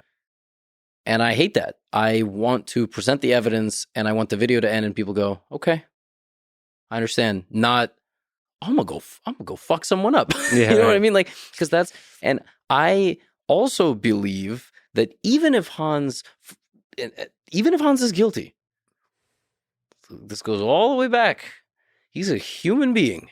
Yeah. And you can argue that cheaters got to be punished, and you can argue that people who do things wrong, you shouldn't feel any sort of compassion. But I would hate to have the whole world pointing their fingers at me, the entire world that I've known my entire life. And even if I messed up, there's still a world after chess. There might still even be a world in chess. I don't know, but that stuff, it doesn't make me feel good to present all of the circumstantial evidence in my videos and start being like, yeah, it looks, so. But at the same time, you deeply care about chess and the chess community, and there's some sense where, was it you or was it Magnus that said that cheating poses an existential threat to chess? Magnus said that. I mean, there is some aspect of truth to that, which is like, the chess is in a state where bots, chess engines are much better than humans. Yeah. And we're living in a world where technology becomes easier and easier to integrate with human beings, whether you put it in some orifice or elsewhere. And that does pose a threat to our ability to trust that a world champion is indeed a world champion, that somebody we think is good is indeed good. And so there is some aspect to the ecosystem that should punish cheating and perhaps over punish cheating. And the other thing is, in sport, you can take PEDs and have bigger muscles, better reaction time, but you still have to perform the action in a successful way. There is still a chance you can lose if you take PEDs. Maybe in some sports, the gap between non-PED and PED user is significantly more noticeable. But in chess, if you cheat, you play God. Yeah. You decide when the game is over. You can fake bad moves. You can fake everything. You can even, if you're cheating, quote unquote, the right way, you're going to lose plenty of games to avoid getting detected. So you can create bots that are 2,800. Like, you can also just not listen. If you know all the best moves, but choose to play on your own, and, I made a mistake, not a big deal. You could, yes, bots are all at a different level. But if you were to cheat, that you play God. You can decide when you make your move and when the engine makes its move. And if you know the top 4 lines of the engine, you choose the 4th one. So in hindsight, people will analyze your game and they will go, oh, it wasn't perfect. Well, no shit. Only the stupid cheaters play the top engine line the whole game. By the way, I'm not saying that this is what's happening here, but there's probably an excitement to playing God, to and getting away with it. Like, I know adults, grown adults who are successful in their fields, and they cheat. They cheat in lessons. They cheat in, like, I don't want to say I've taught any. I may or may not have. For some reason, one of them watches this and they know they're guilty. And it happens. It happens. Not just teenagers, not just young adults, but full-grown adults will cheat when they play because they think it helps them learn. Oh, well, that could be just that justification. But I just meant, like, it might not be just about winning. It might also just feel good to have that power. Like, yeah. I bet you it's a drug. Oh, yeah. I mean, like, with a lot of criminals, I feel like part of, like, mass murderers, like serial killers, I feel like a lot of it is they can get away with it. The fact that they everyone else is a sucker and they figured out how to do this evil thing. And obviously cheating is nowhere close to that, but there's still a feeling of getting away with it. Yeah, I wonder. I mean, you're pretty objective on the whole thing. Like, if you were a betting man, what would you say is the probability? Are you changing day by day in your head? What's the probability that Hans cheated over the board against Magnus in St. Louis? That's a tough one, man. Have you even allowed yourself to put a probability on it? No, not on that specific game, because I think a lot of that game was affected by Magnus's own psyche. That was one of his worst games ever. So he played poorly too. Magnus played poorly. Which doesn't help his case. Yeah. Hans might have cheated in that game, but we'll never know. I think day by day, the evidence is slowly starting to show more and more that he's cheated. Like how Magnus said, more than he said, and more recently. It's undeniable. Like, right, a lot of the statistics are there. The problem is, you can't prove you're not cheating. Yeah. Unless you strip naked, like that site offered him $1 million to. Like, everything about which site offered him $1 million? I saw some headline that said Hans Niemann was offered $1 million. Can't be real. And where I struggle to comprehend is how on earth he could pull it off. And, like, I'm a guilty, that my brain goes to guilt first, and resentment, remorse, guilt, that trio. Magnus put out a statement as we speak yesterday saying, "Dear Chess World, at the 2022 Sinkfield Cup, I made the unprecedented professional decision to withdraw from the tournament after my round 3 game against Hans Niemann. A week later, during the Champions Chess Tour, I resigned against Hans Niemann after playing only one move. I know that my actions have frustrated many in the chess community. I'm frustrated. I want to play chess. I want to continue to play chess at the highest level in the best events. I believe that cheating in chess is a big deal and an existential threat to the game.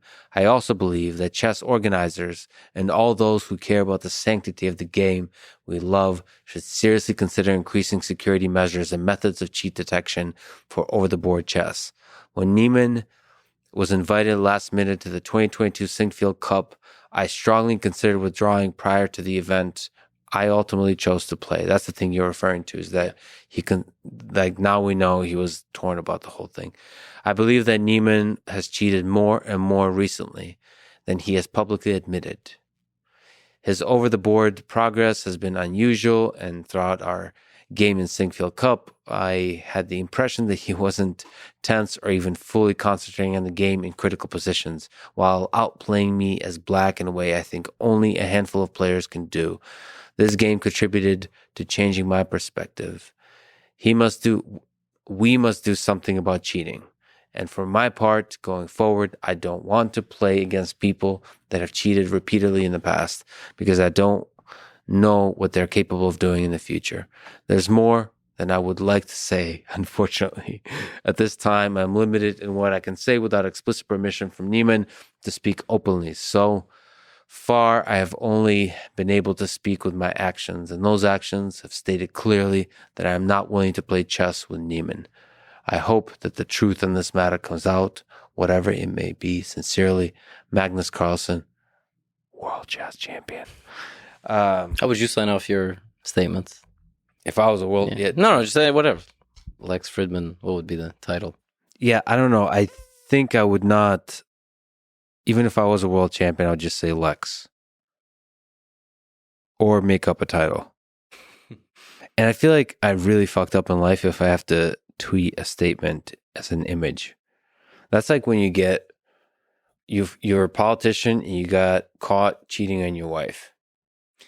Like for many years in a row. Yes. Then I tweet an image. I'm sorry for all the people I have hurt. Yeah. And the people that believed in me. And whatever else. And then I would sign World Chess Champion. You know, the most, like, the modern way to give a statement, what I thought Magnus was going to do. Yeah. I thought he was going to write, on the recent scandal, or my statement on the past few weeks, twit longer. What do you mean? So you put a URL. Oh, so, yeah. So that's for tweets, but it's unlimited characters. It's not 140. I didn't know what that is. Can you explain that to me? Yeah. So generally, when a celebrity has a giant audience on Twitter, they will make their statement on social media and say what it is in a sentence, one line, and then there's a link. Where does the link take you? To a website called Twit Longer. Oh, that's like the tweet longer, website. Twit longer, yeah. And that is where they write their statements. That is what I was expecting. Who did this? I haven't seen this before. Oh, this is this like like I don't have one off the top of my head, but it's just like Kanye, Kim Kardashian breaking up that would use that? Or? Streamers, musicians, yeah. I don't think politicians use it because it's just they use the image. Use MySpace and Facebook, right?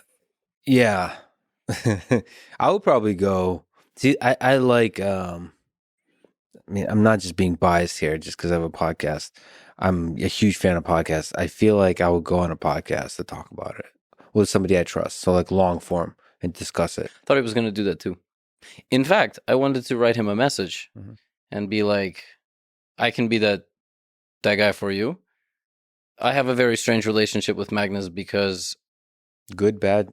We've never interacted. I very openly... I don't want to say use him for views, because that is a very crude way of saying it. Yeah. But if you wanted to insult my YouTube channel, that is what you would say. So, Magnus is in a lot of videos? Thumbnails or videos. Not clickbaity, but if he's playing in a tournament and he plays a great game, he's going on that fucking thumbnail. Because let's see, he's the number one chess player, very likely the greatest chess player of all time. Right. Plus, he's exciting. And YouTube algorithm loves his name, and people click on it. Those videos do the best. Yeah, but I don't know what the chicken or the egg is, but the reason it loves it, the reason people click on it is because he is an exciting personality. He's an exciting chess player. There's something compelling about him.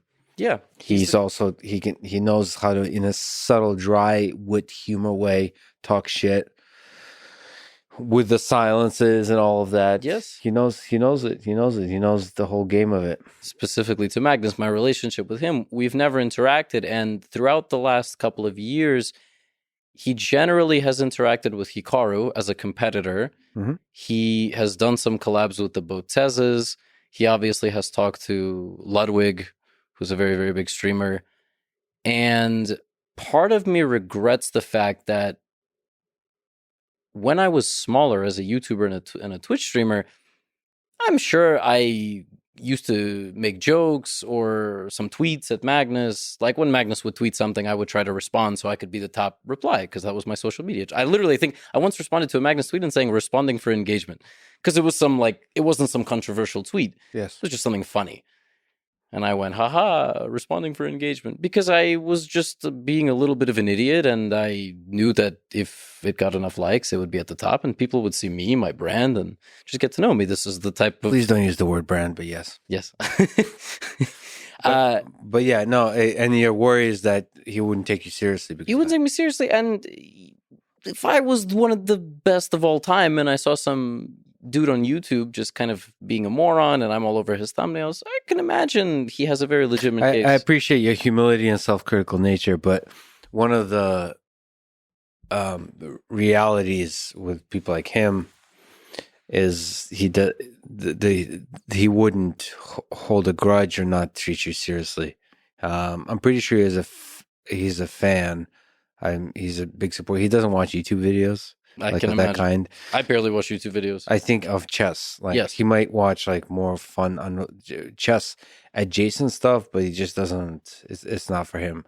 So I'm pretty sure he knows of you and likes you, and your commenting on stuff has zero effect on his belief. Which is funny. That's something you think about. Yeah, you're perfect, but you're well respected. Like. A lot of people mention you as a person who's like, okay, this person's legit, which is an important thing. It's not just an entertainer. It's not just a shit talker and so on. This person is a great educator, a great fan and student of chess, a great player himself. So all of those components. And so, yeah, you're definitely a good person. And on this particular aspect have been very objective. I understand that I'm nowhere near perfect. I'm not a different person on camera or off camera. I will say it like it is. Maybe on Twitch, you gotta dig in the mud there a little bit more, a lot more sarcastic, a lot more brash and whatnot. But you meet me in a taco place, and I'll talk with you the same way I might if it was a video. Just that you may not consider me just a random guy at a taco place. And that's why I think about this stuff with specific to Magnus. And it's one of the reasons I don't reach out to him directly ever. I never have. I've never DM'd him on Instagram hoping for a response. Never. I've never even reached out to anyone on his team trying to get a conversation very candid with him, which I think it would be. I even barely reached out to guys in the top 10, like top 15. I only recently started pushing myself more to do that. And I, even in my intro messages to them, preemptively say something like, you might think I'm some idiot. You might not be totally wrong. Yes. But, I think this would be a good conversation and give it a shot. And I've been surprised. I've been ignored by a few, but some said, oh, yeah, I've seen your stuff. I'm generally a fan, no problem. I was actually really blown away. This YouTube channel, Levitov Chess, it's a Russian chess channel. And I think the last name of the guy the name of the channel is named after Ilya Levitov, who has some sort of managerial role in the Russian Chess Federation. And this channel has interviewed some of the greatest players of all time. They have interviews with the modern best Russian players and Kasparov, Karpov, Kramnik, you name these guys from Russian chess. History, it's unbelievable. I just thought this was a channel of just unbelievably well-respected chess players and legion of fans that were longtime chess fans. And I mentioned them very briefly in a YouTube video. And that little clip went into their next community event. And the founder of the channel went on this 2-minute beautiful description of why he liked me and how he only watched my channel as a beginner and how I have a natural voice and how if I talked about cards, I would have 100 million subscribers. Just all this really kind stuff that in my mind I thought was either undeserved or I just never fathomed that. Yeah. I mean, you certainly should not feel as deserved. You should have a humility about that kind of stuff. But I think that is the thing that works over time. It's like reputation spreads, which is like if one person likes you and they tell you to other people, and it kind of spreads, and over time you have one conversation with a top 10 like a super grandmaster, and they say nice things about you, and it just kind of spreads. Because I've been very surprised in all walks of life. Like, I'm this really gets me. This makes me happy, honestly, because like people ask me like how I get guests and so on, and it just seems honestly just be a good person and like a real person and honest, and it just kind of spreads the word of mouth. Even coming here, I almost didn't reach out. What do you mean? I had seen you had never talked to a chess person, and I've watched some of the things start to finish, especially if the guest I'm really interested in, like George St. Pierre, I'll watch that guy do whatever. Yeah, exactly. I'll watch him do basically anything. Yeah, make an omelet or something. Yeah, I love listening to him. Some of the other things I've listened to as well, and I noticed that to me, you obviously and Joe are the two biggest podcasters. I don't know if that's like factual. I don't know if some influencer has some podcast, but you guys interview folks that I listen to more often than anybody else. And when Magnus came on, I was like, oh, that's amazing. I don't even know how I would reach out to someone like you. It just seems like a limb, like climbing a mountain. And then a couple days later, and I even in that episode wanted to write, but I didn't know how. It's like, do I make a YouTube comment? I don't want that. I'm looking like I'm clout chasing on the Magnus episode. But then you talked about Tezos, and I said, oh, what's this? I shouldn't overthink it. Yeah. So I just said, all right, fuck it. I'll just write a comment. And you're like, yeah, I'd love to have you on. I was shocked. You responded just within a couple hours or something. And Yeah, I loved it, man. I mean, it was an honor. It's a good way to connect. I also like on live streams, I try to resist commenting, but I'll watch some even smaller channels. Like I'll get super excited by them and connect in that way. There's an intimacy to that. Man, YouTube is beautiful. I don't know anything about Twitch. Maybe it's similar. Need to know anything about that. But YouTube has ruin you. There's an intimacy, like especially if it's live. I don't know what that is, but if it's live, they're like right there. You can just like reach out and say hello. Yep. It's cool. It's like really, I don't know. I'm just happy to live in this time when you can connect with people in that way. There's an intimacy. That's why I love podcasts too. I listen to people and I feel like they're my friend. It's cool. It's a cool feeling. It makes you feel less lonely in this world. Like you have a lifelong companion, especially like people that do a podcast for many, many years. I'm like, you've gone through all the ups and downs of life together with a creator, with a podcaster, with anything. It's cool. I don't know. It makes it it's surprisingly intimate one-way friendships. Of course, maybe for an introvert, I don't know. There's some negatives that people definitely describe. The word that gets used a lot is parasocial. You think you like the viewer will think that the streamer or the YouTuber knows them or owes them something or they have a bigger connection than they do. But yeah, you know what? Actually, sorry to interrupt. I have to look. Maybe you can explain to me. I've heard this term parasocial a lot. I've been meaning to look it up. Might as well look it up while in live on the podcast. Sure. Parasocial interaction, PSI, refers. Is this a new term? Because I have just started hearing it like the last I think it's year or so. Parasocial interaction, PSI, refers to a kind of psychological relationship experienced by an audience in their mediated encounters with performance in the mass media, particularly on television and on online platforms. Viewers or listeners come to consider media personalities as friends, despite having no or limited interaction with. Oh shit, that's a term for a thing I've been referring to. Interesting. The term was coined by Donald Horton and Richard Wall in 1956. Wow. When there was like very limited media, huh? Wow. I guess TV and radio and stuff. Yeah. Parasocial interaction and exposure that gamers interested in a persona become a parasocial relationship after repeated exposure to the media. Yeah, okay. What's the downside? bro? What's okay? Oh, well, I can tell you the downside. The downside is people thinking they're in relationships with streamers and stalking them. That's Oh, the stalking part, but the relationship is like, I mean, okay, you mean like actual relationship, like waking up and saying, "How are you doing?" Like in your head to them. Yeah, no, but that might be an extension. More like, yeah, getting mad they don't respond to you in anytime you're in the stream, or that convincing yourself the other person wants you and you need to go to them, so you need to find where they are. Like, this has happened. Some of the biggest female streamers have reported that they get stalked and harassed for months, and that's born out of this. This, on a very small scale, is you come into a stream every so often and give an update about your academic career. That's not so bad. I was going to mention, I've streamed on Twitch for years, and I watched people have kids.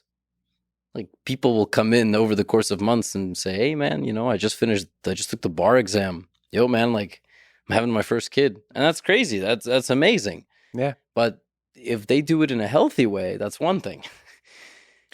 But there's always gonna be downsides, but most of it is beautiful, man. Yes. I have I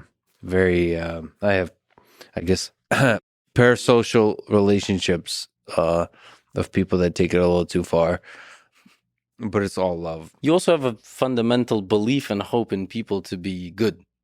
Yeah, Yeah. yeah, and I've been, I haven't gotten in trouble with it yet. That's a good thing. Me too. I've interacted with plenty of people in person, and no one's been negative. So yeah, and I've even gone to a war zone.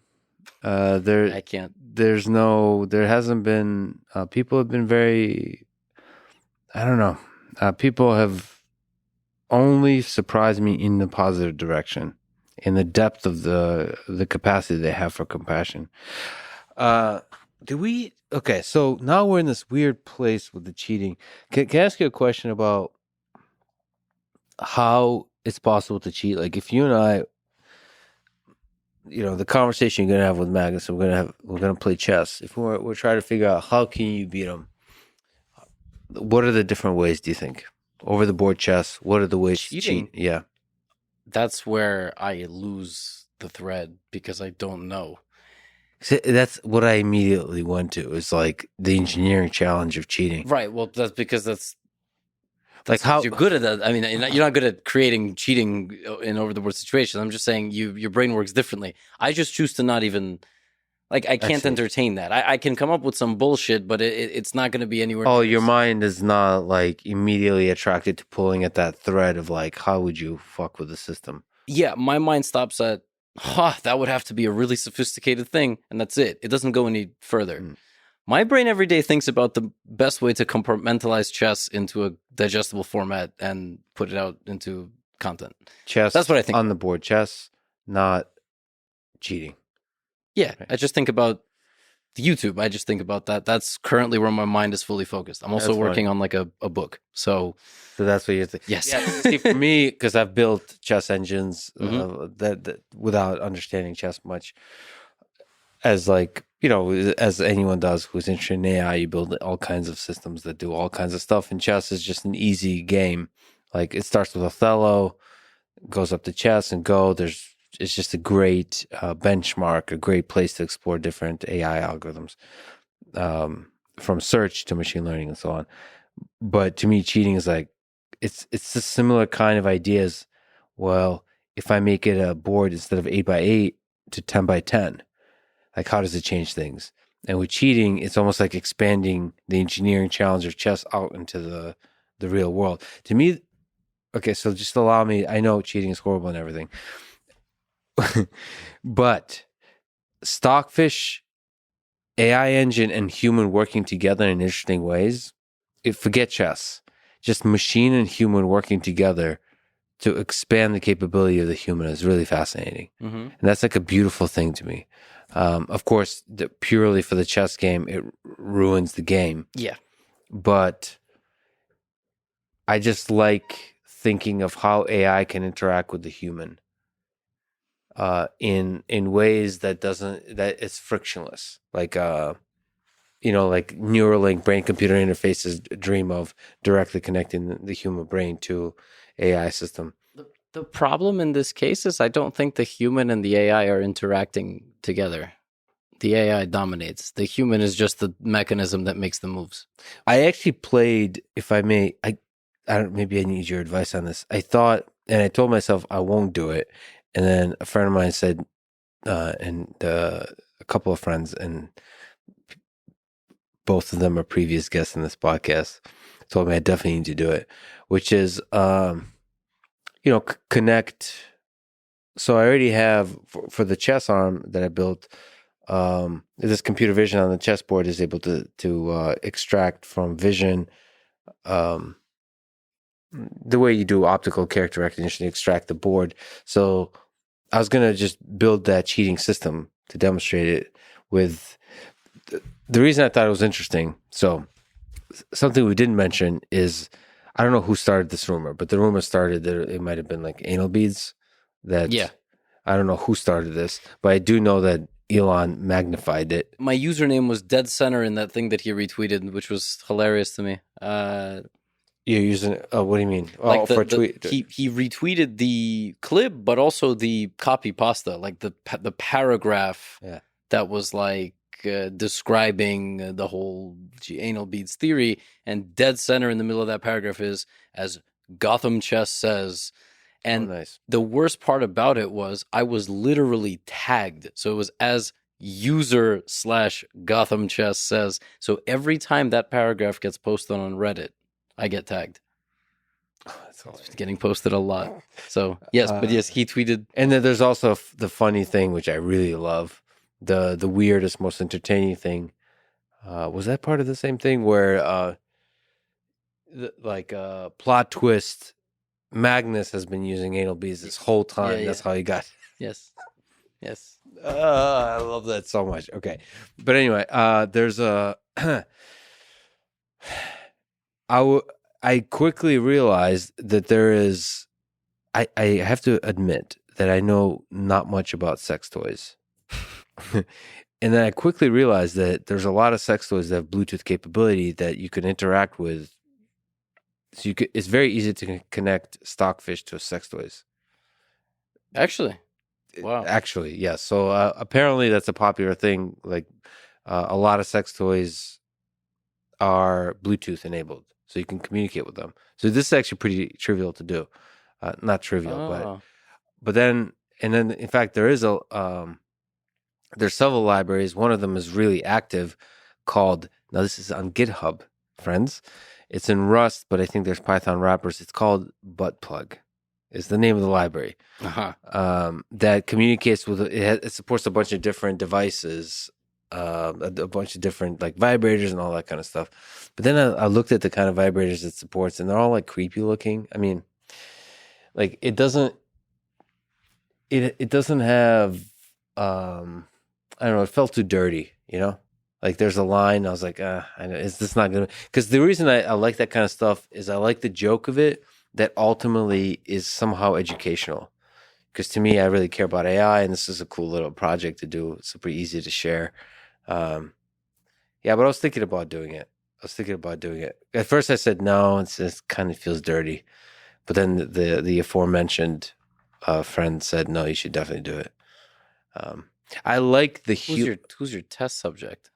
No, we wouldn't test it. He's just on the table. Well, I'm sure that people would sign up, right? I just meant on the table, like show the vibration, like it's you're basically converting. Now it's not. I'm not obviously a grandmaster, so you have to say everything. I feel like no, you don't. You could say the square. You don't have to say the piece. The human will fill in the gap. No, a good human chess player. I can't. Oh.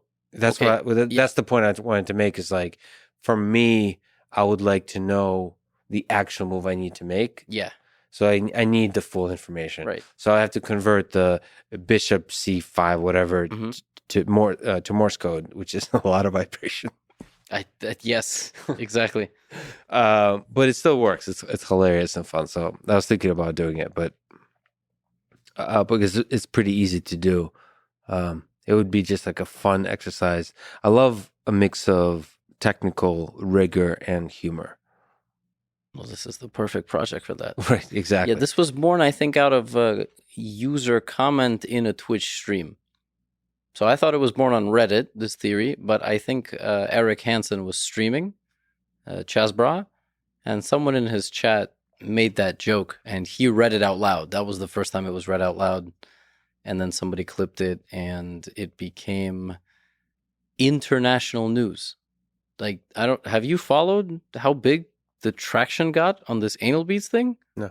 It was covered by every major news network, late night talk show, Trevor Noah, Stephen Colbert. No. International news in countries like China, where I would have never thought that they would report about anal beads. Mm-hmm. Yeah. What was the tonality of it? Was it seen as a joke? Or did they say there's a cheating scandal? I think How do you even mention anal beads? Literally anal beads.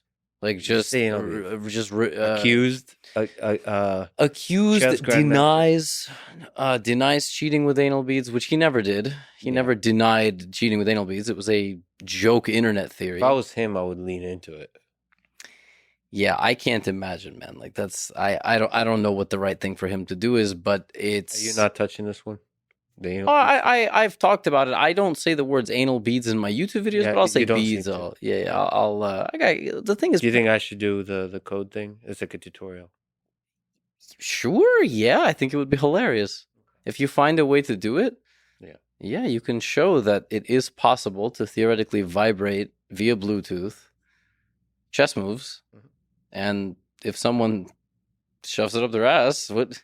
That was another joke. Okay, they offered you to play naked. They're going to make you spread your cheeks? Yeah, right. I didn't understand why naked solved the problem. I think it doesn't have to be naked. I don't think naked is enough. Yeah. Okay, some questions from Reddit. Ask Levy if he deep down hates his audience. I saw that. Yeah, I saw that was the top one. I have a love-hate relationship with the chess subreddit. Yeah. So that's why some of those questions were going to be tough. I have a love-hate relationship. Do you think that's a tough question, or does that come from a place of love? Very, very tough to say. Very tough to say.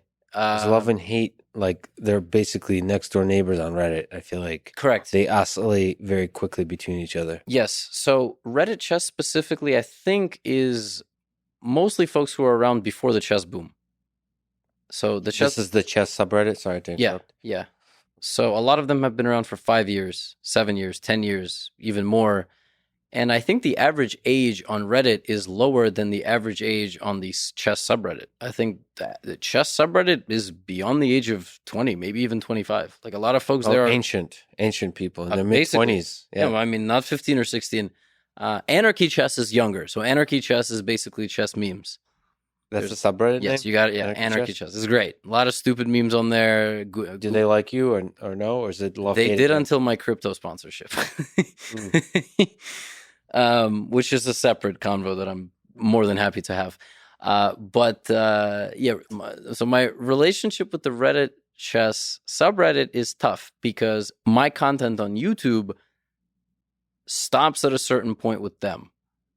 They can't learn from me because I'm tailoring to 95% of my audience, which is about 1700 and below.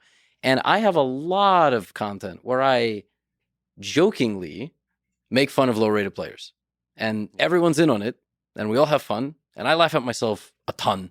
I laugh at, as you can even see in this conversation. Yeah. But just like you mentioned with clips and out-of-context things, folks have already formed the perception of my personality. There's nothing I can do to win them back. And I think the dominant percentage of the loudest group of folks on the chess subreddit, they have a certain perception of me. It's not going to change. And you add something like cryptocurrency sponsorship, which people on Reddit just in general are relatively negative on the subject, is going to start, snowballing more and more. So if you ever look up a thread of, should I buy a Gotham course? And it's on Reddit chess, I was going to say no. Everyone's calling it a scam, overpriced. Interesting. I heard a lot of really positive stuff. I don't know where on Reddit in general. About me? Yeah. You might have been looking for it. You might have not been looking for negative things. And I was looking for like best educators online. like that kind of stuff? I don't. I'll be, it might have not been Reddit chess. I'll be totally honest with you. If you ever go there and look for something like best recaps or best educational content for intermediates, I'm not mentioned. I might not be mentioned because I'm already expected to be on the list. So they just kind of want to generally shout out smaller creators. Totally fine with that. And I'm not even going on this whole explanation because I want to win folks back. It's just sort of the reality of the situation. A lot of my stuff is really clickbaity, and I'm playing the YouTube game. Yeah. They don't want that. Do you ever feel like a limit or a tension between your creativity and the YouTube algorithm? Like, do you feel like it has negative effects on you? Oh, yeah. I want to cover more in-depth stuff in a 30-minute video that I think is super useful to people. It's only going to get 60,000 views. And you feel, why is that a bad thing? Is it good to mix it up? Yes, it's good to mix it up, but I make a video a day. I make one bad video. The other videos suffer. And then if I make 2 videos that underperform, the rest of the videos don't get pushed out as much. Your earnings can go down 40% day to day, which doesn't happen in other careers. Yeah. And if I ever want to supplement, if I ever want to make a very instructional video, I try to do it in a very fun way. So something like 8 of Magnus Carlsen's best endgames. You can still learn a ton, but the concept of the video is going to be different. Like I try to still teach things, but in more interesting and exciting ways. Like the guy who was scammed for $1 million, Alexei Shirov, who was basically promised the world championship. If he won his match, he won his match. He didn't get a world championship. So there's still stuff in there you can learn, and you can. My goal is just you click on the video, you learn something, and you enjoy yourself. That's it. Get people to click on it by any means necessary, but once they're there, have quality stuff they can learn. And say, yeah, man, I wish. So I have zero of those pressures, but I also really like I turn off views and all that kind of stuff. I don't pay attention to any of that. But I wish YouTube would like the algorithm would include how good the video is, like beneficial for people's long-term well-being in the calculation. Yeah, I actually really hate the fact that they turned off dislikes. Yeah, I didn't get that at all. Because like now I don't know the difference between like for tutorials specifically, like I don't know what's a good chess video or not. Or what's a good review or not. Yeah. I mean, it emphasizes following certain people more than like if you trust the creator, but like, man, I really don't know what's a good video or not, essentially. And then you have to trust more the title. Then the clickbaitiness comes in, and it's no good.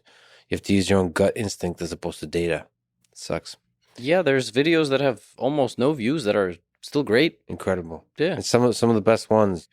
Some people who are just focused on like the quality, and don't want to play the game, or don't even know how to play, and they don't really want to play the game of the YouTube algorithm. Yeah, it sucks.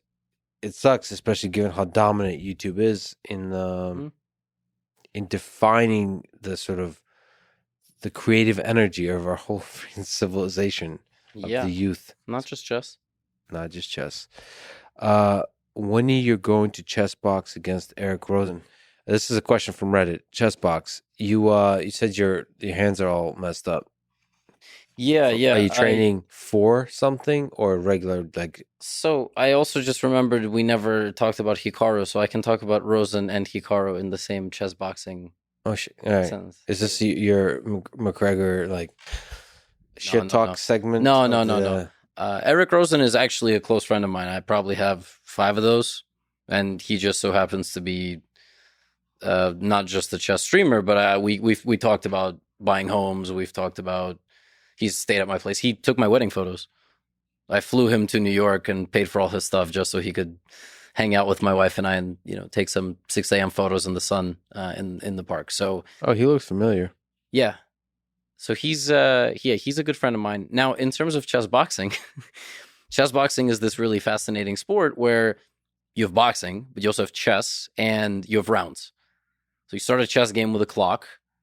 That segment itself lasts for a couple of minutes. They put the board away and pause the clock, whatever the time situation is. Then you box for a minute. And that keeps going on. I don't know how it works in terms of the time expiring, meaning in fighting, there's judges that just tell you how the fight was going, right? Here, I don't know who wins and how. Like, do you win by? You can win by knockout. You can win by checkmate, or their clock can run out on the chessboard. But Who judges? Who is there a round limit? Like, does this just go on and on and on and on? You know what I mean? Yeah, I thought it's like 12 rounds, right? Isn't this a thing in Russia? It's a big thing in the UK. UK? Yeah, UK. I don't know why. And there's a lot of YouTuber events just for boxing. So YouTubers just learn to box, and then they just box. No chess. They just straight up box each other. Like Jake Paul, for example. You ever gonna get Jake Paul in here? Yeah, I'm sure. Okay. I'm sure. I feel like so many different guests have been mentioned. Yeah, Jake Paul would be a fun guest, but he's obviously the biggest scale, right? He's legitimately boxing people. He's not. Yeah. But chess players is never going to learn to box to that level, and all of us are starting basically from zero. Mm-hmm. And Ludwig talked to me behind the scenes, say, "Hey, how would you feel about being in a chess boxing match?" I said, "Okay, yeah, maybe. When is it going to be?" He said, 5 months from now. I've always wanted to train combat. I've weightlifted. I've done cardio. I've played basketball. You said you're a UFC fan too? Yeah. But so you admire fighting? Yeah, I would enjoy it. I just have a really bad lower back, and that makes a lot of different combat difficult. But I said, you know what, screw this. I'm going to contact a few local gyms. Yeah. And one of them, the guy emailing me back and forth, had actually watched my YouTube videos. So he was the first to respond. And he said, yeah, like, come in, do a couple classes, like, see how you feel. So first I did conditioning, which killed me because fighting conditioning, as you know, it kills you. It's a completely different type of conditioning. But I felt good, and I really wanted to come back. And since July, I've been training 3-4 days a week. Nice. Like, you feel pretty good? I love it. Lower back feels good? Everything feels, the whole body got stronger. So what you're saying is you're going to fuck up Hikaru. Is he training? I'm not fighting. So I talked to Eric about it, and the truth is we're both concerned about head trauma. I haven't actually sparred. I light sparring, shadow boxing, but I go there, I do personal training. I don't do a group class. Yeah. I'm not fighting. I'm fighting the bag. I'm doing shadow boxing. My form is improving, but I haven't been punched. I get hit in the stomach. I get hit in the side with kicks. Nobody's punched me in the face yet. So I think we both were adequately concerned about that, and there was not some ridiculous amount of money on the table, so we decided it's just not worth pursuing. Mm-hmm. How does Hikaru come into the picture? Because he's a possible competitor. People ask me all the time, who would you fight? People are like, Andrea Botas would kick your ass.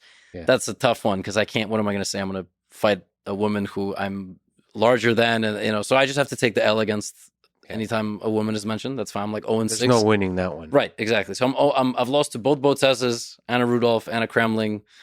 They're all chess creators. And like hypothetically? Yeah, I get asked. Hypothetical fight? Yeah. Okay. He's been training. I think, Andrea has been training. That's because an event got announced. This event that I was hypothetically going to be the main event against Eric Rosen. Yeah. It was announced. Yeah. And then you kind of like thought, like, maybe let's not do this. No, I knew once I declined to fight Eric that I would not be participating. And I even knew I knew who was going to be the main event because I was kind of offered both of those guys. So Amon Hamilton. Oh, is this still going on? The chess boxing event will happen in December in Los Angeles. Yeah. Nice. So who is the main event? It's Amon Hamilton, who's also Chess Bra. So they have a couple of guys as part of the Chess Bra channel, and Lawrence Trent. Lawrence Trent is a international master from England. I think he's done some boxing a little bit. He's a commentator, brash guy. Nice. Controversial guy. Yeah. It's funny because Lawrence put out some videos and I went, damn, I should have done this. Yeah, I think it. But I mean, you're right. First of all, there's so many things to say. One of which is, if you want to take it seriously, it does pull you in. Like, if you train a lot, it's going to affect the rest of your life, and then it changes you. I think taking combat sports seriously changes you in good and there's negative costs to it, I think, because it's a whole nother thing, man. It's like it's like doing marathon running or something. It really pulls you in. Mm-hmm. And the other thing is the head trauma. Like, you have to take that kind of stuff seriously, especially if you're doing sparring and all that kind of stuff. Yeah. Still, some of the celebrities, I don't know why, but it's pretty exciting, right? I don't know why it'd be fun to watch Hikaru. Like, there's something. Well, I always said if Hikaru and Magnus did a boxing event and I was the co-main event against I don't know who, that'd be. Has Magnus said anything about it? Like about doing chess boxes? Well, first of all, he's going to commentate the Ludwig event. Nice. Which he said, and he kind of said, oh, there's been people in the past that are my level in chess, not his level in chess, and have wanted to get physical with him. I think he's talking about Hikaru. It's I don't think anybody else is. That'd be a good one, man. That'd be a good one. I think Magnus. Who do you think wins that one? I think Magnus is in better physical shape. He's also a little bit bigger, I think, than Hikaru. Mm-hmm. Longer reach. I think Hikaru's a dog, though. I think he'll. I don't think he's gonna get out of there. Like I don't think he's gonna quit in the ring. I would think Hikaru just goes nuts in the beginning and burns himself out. So if Magnus can survive that, I feel like Hikaru would just go crazy and then just get exhausted, would not be able to pace himself correctly. Maybe chasing that first round knockout. Yeah. Just swing like crazy. Honestly, I just love to see that, which is like the effect of physical exertion on the game. I'm sure they're strong enough to. Yes, but I think we definitely underestimate the effect of being punched, maybe bleeding out of your nose or something like that. Yeah, it's no joke. I can't say I'm anticipating the first day I actually do some sparring and get seriously hit, because I know it's not going to feel good. Even now, I take a hard jab to the stomach or the ribs, and I'm just like, man, this is rough. I mean, I had to do 3 minutes on heavy bag, and when I finished, I had been slacking on my form because my arms were tired, and I hit with my fingers instead of my knuckles, and my hands are like, you can see the red skin, like completely pink, meaty skin under. I didn't realize when I was hitting, and only today the pain is unbearable. So I can't imagine head. This must be. No, I mean it's a different thing. I mean, of course, your skin gets tougher, everything gets tougher, so you get used to it. The head is a weird one because it's not going to send you those kinds of signals. You're not going to get the skin type of signals. The brain is a weird thing because it doesn't hurt. Yeah. It just does the damage, and the damage can manifest itself only years later. Yeah. It's a weird one. But then we all die. There's that Braveheart speech. I got to ask you about bots because to me it's like super interesting, and you've played a lot of bots at different levels. You have a video called "The Advanced Chess Bots Are Terrifying." So what's the difference between playing humans and bots? Like you mentioned this Nelson bot. Yeah. That brings his queen out. I think it's rated 1600. 12 or 1400. Oh, okay, 12, 14. I think so. Like there's a style to those.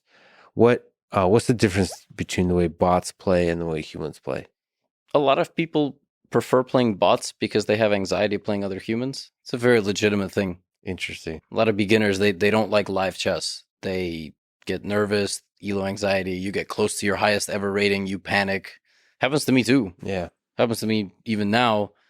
So they play bots. They're somehow more reliable or something? Or yeah, I don't know. But it's a big thing. It's a big thing. And the popularity of that video shows that people enjoy watching you play chess bots. So I'm going to demystify this. This might be shocking. Those bots are all the same bot for the most part. Mm-hmm. You could just program a bot to make mistakes at a certain moment. Mm-hmm. You could program a bot to spend less time on certain moves. And it's gotten sophisticated enough that you can basically program it to play at whatever more or less level that a human plays at. You say, play it at 1800 level. So it's programmed to throw in mistakes. The problem is, and this is why it's all beginners to not play bots, because bots are programmed in the following way. Beginner bots are like literal toddlers. They have no understanding whatsoever. They will literally lose all their pieces, but they won't lose all their pieces and make mistakes the way beginners do. Beginners actually know how to start a game. They just struggle the first 8 moves, 9 moves. Mm-hmm. Their mistakes are very different than bot. Bot plays completely outlandish types of mistakes that you cannot pick up in terms of a pattern standpoint because no actual humans play like that. They just move their queen to the opposite side of the board for no reason. You can take it. Yeah, it's not even a blunder. It's almost like randomness. Yeah, it's completely random. And this problem extends further because advanced bots will play an opening completely reasonably and then just hang a rook. Which, okay, maybe happens, but that's not exactly how you get to 1800. At 1800, that's a very strong level of the game. You know your openings very well. You start navigating the middle game based on already things that you remember. Mm-hmm. And then basically one side chooses a bad plan and the other side chooses a better plan. And one thing leads to another. Nobody just recreationally hangs all their pieces, which is the way bots are kind of programmed to play. But some of those bots in that video I remember playing them, and they were nuts. They were out calculating me every time I thought I had a trick. In 2-3 second moment of thought, it would just play the best move. And sometimes that also happens. It gets into a dead loop where it just starts bulldozing you and it can't stop. So it made its mistakes already. Yeah. It's programmed to make only a few, and then it just bulldozes you the rest of the way. Interesting. I mean, that's why I played with Stockfish a bunch. So I got I built for myself a bunch of different chess experiments recently. It had to do with the chess playing bot, but I also built an infinite chessboard where it was Stockfish was playing like an infinite number of chess games. And one of the parameters that was interesting to play with is how long it gets to think about a move and how that affects the rating of the thing. Oh, I did that a little bit. So that's a tricky one. I'm sure people know how to do that well, but it's not trivial to understand like what there must be a good formula for it. But it's also interesting to think about like a controlled number of blunders. Mm-hmm. But it's probably better. The controlled number of blunders is not a good way to build a bot. Yeah, for training purposes at least. The time per move is probably better. But the craziest thing is I did that. A couple of my devs who are helping me with the build like I'm scaling my courses into a better chess learning platform essentially. We've done a lot of different experiments with Stockfish, which I'm even happy to get into here. And Stockfish making moves in 0.1 millisecond plays better than a human, which is disgusting and disturbing, frankly, because that's crazy. Like you can't react to a car stopping in front of you anywhere near that fast. And yeah, so the reason I was interested in that is because when you have a very large chessboard, you have tens of thousands, hundreds of thousands of game going on at the same time. You have to think of the minimum amount of thinking per move that you can allow for, and it does seem it's damn good, at least to my eye, basically at the lowest possible setting you can give it. So yeah, it's incredible. It's incredible what bots are able to do. And now it's, as far as I know, is primarily machine learning based, Stockfish. So Stockfish moved to machine learning completely. It's not doing search, as far as I know. yeah, this is where you lose me a bit, but the move discovery and evaluation is what's been changing in the way Stockfish works. So it's discovering of moves, and then the way it looks forward and then evaluates positions, that has changed. But Matthew Sadler, who wrote the book Game Changer about AlphaZero, yeah, that he explains it significantly better. But that's the way I think it works. What did that make you feel when you first saw AlphaZero play? I was excited. I didn't have any sort of existential thoughts. I enjoyed watching it completely destroy openings that people thought were good, and it that experiment though does have some caveat in the sense that I think AlphaZero was playing with a full tank of servers, and I think Stockfish wasn't, which I think is what one of the things people point out. They weren't playing. But since then, they were able to demonstrate much less. Yeah, but also AlphaZero stopped developing. They stopped developing it. Yes. Which sucks. But again, from their perspective, from DeepMind's perspective, it's like, all right, well, we took on this really tricky game, did something honestly incredible. They won. They won. I mean, well, not just one. I mean, they did it without any human supervision. So, like, without any training on human expert games. Mm-hmm. So only through self-play, which, I mean, that's what learning is about. It's like, it's what you think of as a child, a human child, a toddler, learning from, somewhat nothing and becoming a capable human. That's what we think of when we think about intelligence. So the fact that it's able to play itself and become the best player in the world at the game of Go and all kinds of games is just incredible. And obviously that inspired the modern Stockfish. Yeah. To do all the same kind of self-play methods. Somebody on Reddit asked a pretty interesting question. Mm-hmm. I don't know if you have an interesting answer to it. What makes a chess move, quote unquote, human? As you are someone, this is to me, but it's mentioning you in third person. As you are someone working in AI, this idea of humanness would seem incredibly interesting. Yes, sir, it is. Especially since most cheat detection relies on humanness as a way to detect cheaters. I think since children being born right now will have the advantage of engine training their whole life, they will start to see the game the way an engine does. Will a person be considered a cheater if they play like an engine? There also seemed to be a discrepancy, especially with Levy, about who can play what appears to be a non-human move. He often says things like, quote, if you were a normal player, normal in quotes, if you were a normal player, I would think you were cheating. But since it's Magnus, I don't doubt Magnus is great, but if humanness is our benchmark, what is the ELO rating where your moves can start to look like an engine without critique? There's a bunch of questions in there. They combine two of my quotes. Yes. Into one. So one thing that I like to say is sometimes in a chess game, moves look or an opening looks so ridiculous that if a viewer played it, I would make fun of them or slap them. That's always the joke. If I was your chess coach, I'd smack you. But when Magnus plays it, which oh wow, it's a very different. So they mixed up this quote with another quote, which is, if I'll be explaining something and I'll say, and here the engine says you should play like this. Yeah. If one of your opponents plays like this, report them for cheating. So they fused two quotes. They said, human can't play like that, but because it's an engine move, but because Magnus is playing. So they mixed kind of two things. But there's interesting levels of humor and insight there on both of those. Yeah. The difference between human move and engine and like what an engine move is I think two things. Number one, a computer move is outlandish in its concept and its idea. So the best example that I can give of that is if you gave 100 grandmasters a position and told them, what do you think the best move here is for black? Not in this position, right here we have nothing, but an overwhelming amount of them would look at the position, evaluate everything they know about the game of chess, which is relatively similar, but obviously slightly imbalanced based on their skill level, and they would come up with a sample size of 2 or 3 moves.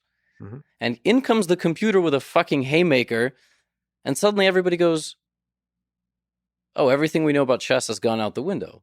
So they all start looking at that move, and they know it's the best move. So now they start adding the evidence behind the verdict, as opposed to getting to the verdict while first looking at the evidence.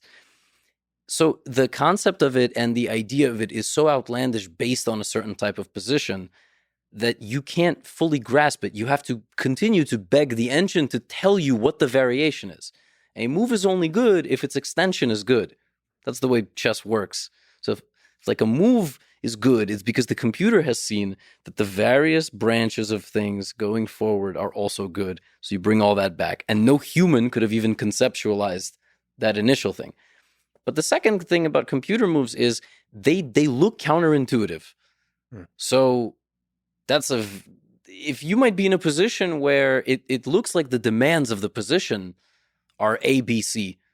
And then the computer is like, nope, it's not, because I've seen the future way more than you possibly could have, and I don't have emotions. So like dumb moves and brilliant moves can look similar. Yes, and oftentimes do. And this is actually back to the Hans thing. A lot of people now are dissecting these games they're playing, and they're basically saying, like even Fabiano Caruana, one of the best players in the world, was on his podcast yesterday, basically saying, "Okay, this is beyond my level," saying it's out of my league. Yeah. What's out of your league? You played for the World Championship. We get what we can read between the lines, right? Is it possible that Hans is that level of genius? Is there like different kinds of genius? Like where one you could be out of each other's league kind of thing? Maybe. In the case of Magnus, it's understanding of endgames. It's just somehow he understands that last phase of the game and the complexities and the problems he can pose better than anybody else. So you can see Magnus do poor looking moves in the end game. Or like moves that don't fit what your gut says would be the optimal. Yes, but also So it's not that you even think they're right. You just might not even consider them because of over reliance on your own information or even the computer. That was what was going on in Game 6. Just kept doing things and kept playing and kept finding play and posing those questions that humans and computers could not understand. So he beat the engine basically. He wouldn't have beaten the engine because they would have defended. Jan lost that game in the 90s move psychologically. He thought the game was over, so that contributed. Computer would have defended. So by the time this podcast comes out, which I don't know, would be in a week or something like that, I feel like more will happen. Let's see, you're predicting engine. How does this Hans drama end? Saga. Like let's look in 3 months.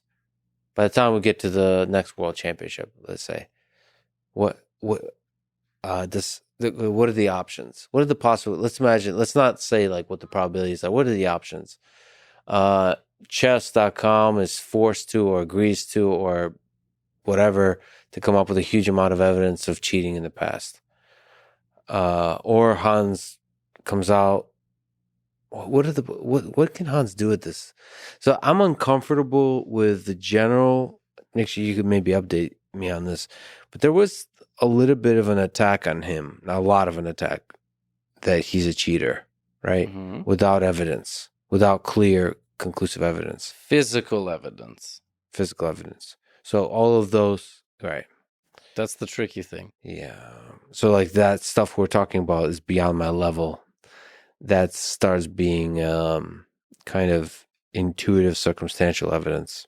There's the statistical evidence behind the over-the-board games that he's played in 2020, 2021, where the games match what's called engine correlation more than Magnus and many other top grandmasters combined.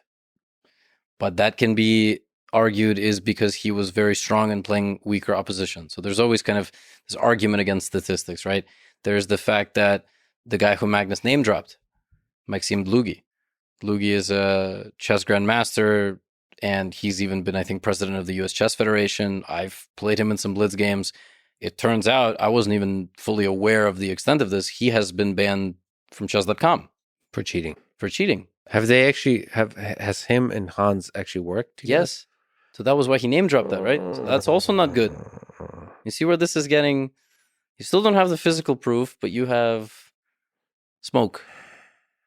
So I don't know how this ends. I don't know if he denies it to the death and he ends up filing some sort of legal action, some sort of ethics complaint, or he admits everything.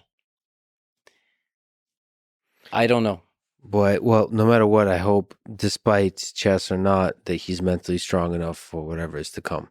That's what I keep saying, because he's been under fire, right? Yeah, I can't imagine, right? Like I really can't imagine. And maybe we just have too much compassion, but I don't think so. I really just feel like at the end of the day, chess is just a game, but it is a game played by millions of people throughout history, and nations have basically fought wars over the chessboard. So like there's a lot. It's like Olympics. Olympics is just a little, oh, just a dude running and so on. The hockey is just a thing with a puck, but you know, it's also much more than that. It's also nations, sort of figuring out their conflict in a way that doesn't involve violence. Yeah, it's a serious thing, and it's a thing that inspires millions of people, and it's a testing ground for intelligent systems that eventually take over human civilization. Yeah, I know. Yeah, I mean the bots are really interesting. I don't know if there's other lessons. Like you played a clone of yourself. You watched Stockfish versus Stockfish. You have a video. People should check out your channel. You have a lot of awesome videos. You have a video titled Stockfish versus Stockfish. That was the experiment. I made them play each other. So I made them play. What did you learn from that experiment? I enjoyed. First of all, they will always make a draw. So engines don't get to play each other from a beginning position because they will always draw, especially if they're the same engine. So Stockfish 15, I don't think one side will ever beat the other, basically. But if you program them to play a certain opening position, according to chess theory, You get to see interesting ways into how they evaluate. One of the ways that it played against the London Opening was absurd. Like, it was completely ridiculous. Black sacrificed 2 pawns as early as move 6, which is a borderline completely lost position. And then both sides foresaw that the only way white was going to be able to use that material advantage was to give it back and stabilize their own position. Like, black just got a crazy attack. It's like, Jesus Christ, this is crazy. Yeah. But they drew. I mean, they ended up drawing. So I'm also going to make them play against each other in either bad openings or like some of the most popular gambits. Looking at something like that. And the way I'm going to do this is basically say which chess gambits are the best. And the way I'm going to do that is, theoretically, the engine should be able to beat a gambit, because a gambit is very rarely blessed by the computer. So if the computer cannot beat that gambit, that means it's good. That means it's not losing. If it's a completely lost gambit, it will beat it. But if it draws, despite getting that early disadvantage, then that means the gambit is very reliable and you can play it. So that's a good way to evaluate opening games. Yeah. Exactly. What's the best? What's your favorite opening? Or what openings do you like? There was an opening that got me back into chess when I was 15. I had quit for like 3 years, and I went to my friend's house, and he had a book by Lars Skandorf, a Danish grandmaster, called The Caro-Kann Defense, which is C6. Do you want white or do you want black? Do you want to show them the opening? This is the opening. That's the Caro-Kann Defense. So you play E4, I play C6. I have to play black. That's it. Yeah, and we develop from here. I put my. But what counts as an opening? Okay, but the development, does the development matter? Yeah, so from here the development goes into the variations of the Caro-Kann. So this is the Caro-Kann. Like, you can be in a city, but then you can be in neighborhoods. So that's a very non-dramatic. Okay. Yeah. 2 pawns in the center. So that's called the Breyer variation. So what's a good thing for me? Two squares. Yeah, if you can put 2 pawns in the center, yeah. You should. And then so that's a good thing. Yes, and then I will go here, and now you have to decide what you're going to do with your center pawn. You can push, take, or defend it. And push, take, or defend, right? Yeah. What would you suggest? Take Best. is the worst? Take is just stable, so we just trade. But pushing is considered the best. Advancing and taking my space away from me. So I think AlphaZero or Stockfish would probably always push. And now there's something called like the main line or the sideline. Main line is what's the most popular, played at all levels, which is moving the bishop here. I've played this a lot. But for beginners, and intermediate players, this is why I love this opening so much. On move 3, black already has a plus score, which is crazy. Like, that's not supposed to happen. And there's this very tricky second most popular move, which is undermining your center, trying to get you to take my free pawn, but destabilize and leave both of them kind of hanging. And is that why the plus score? Is because you're susceptible to the destabilization? Yes, because people at 99% of the rating ladder do not understand how to deal with what's coming, basically. They don't know how to deal with a structural attack. So would Stockfish try to defend the pawn here and keep No, it would take the pawn and tell you to go fuck yourself. Oh, I knew that because I am 3,400. Right. So it would take the pawn and be like, all right, win it back. And even if you did, you would suffer. It would make you win it back in the most annoying way. It would make you tie your shoes together and block. So I, like as Stockfish, I would take. Yes, that's the best move. That's the best move. But not at 99% of the rating ladder, which is funny. Interesting. But you like to play this. I play this against GMs. I play both. I move my bishop. I push. And what are the different ways it evolves? Like, then the rest doesn't matter. So this is just like a pawn structure thing.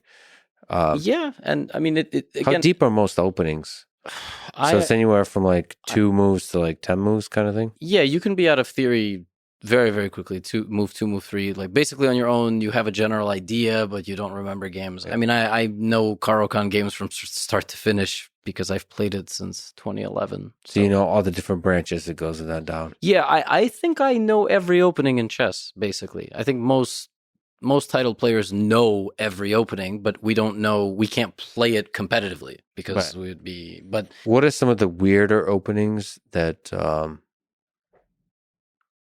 Like slightly suboptimal, but might be explored.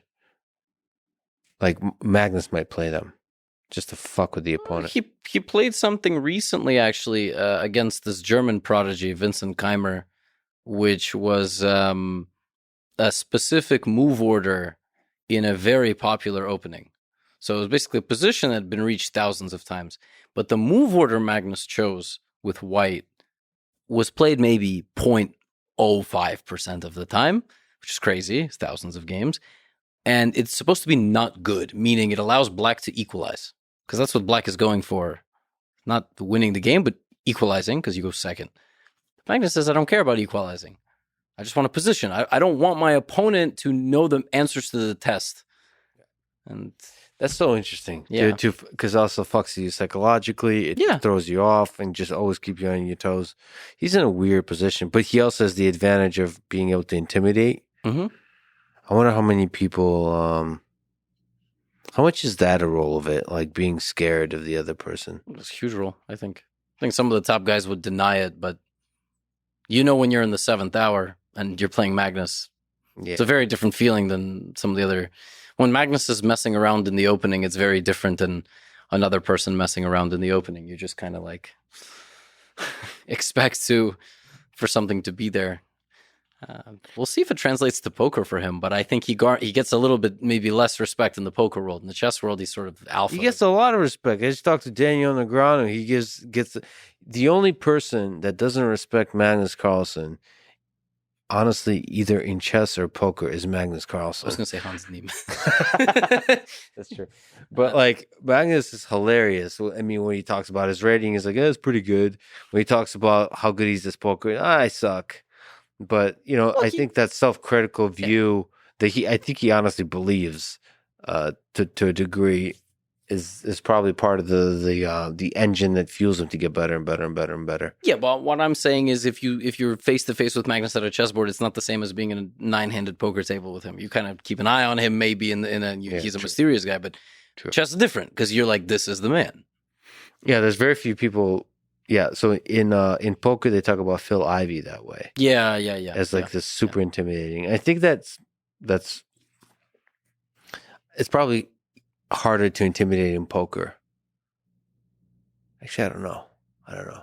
There's something intimidating about like excellence in a deterministic game that's just terrifying. Like you're fucked. I mean, it's like playing stockfish. Like you're fucked. Mm-hmm. This thing will suffocate you. Mm-hmm. And especially when you makes moves that you don't understand.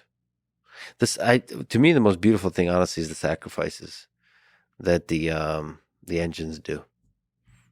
It's such a fuck you. Yep. Like I could sacrifice pieces, mm-hmm. and I'll get them back, and I'll get them back more, and I could I don't even have to get them back. Your position is so bad. I gave you full material, and there's nothing you can do about it. Yeah. That's terrifying. Yeah. That's terrifying. That's like, and that transfers to AI systems in general, like a system that plays weak just to fool you. Mm-hmm. For people who are trying to get better at chess, beginners or at any stage of their development, what advice would you give about getting better?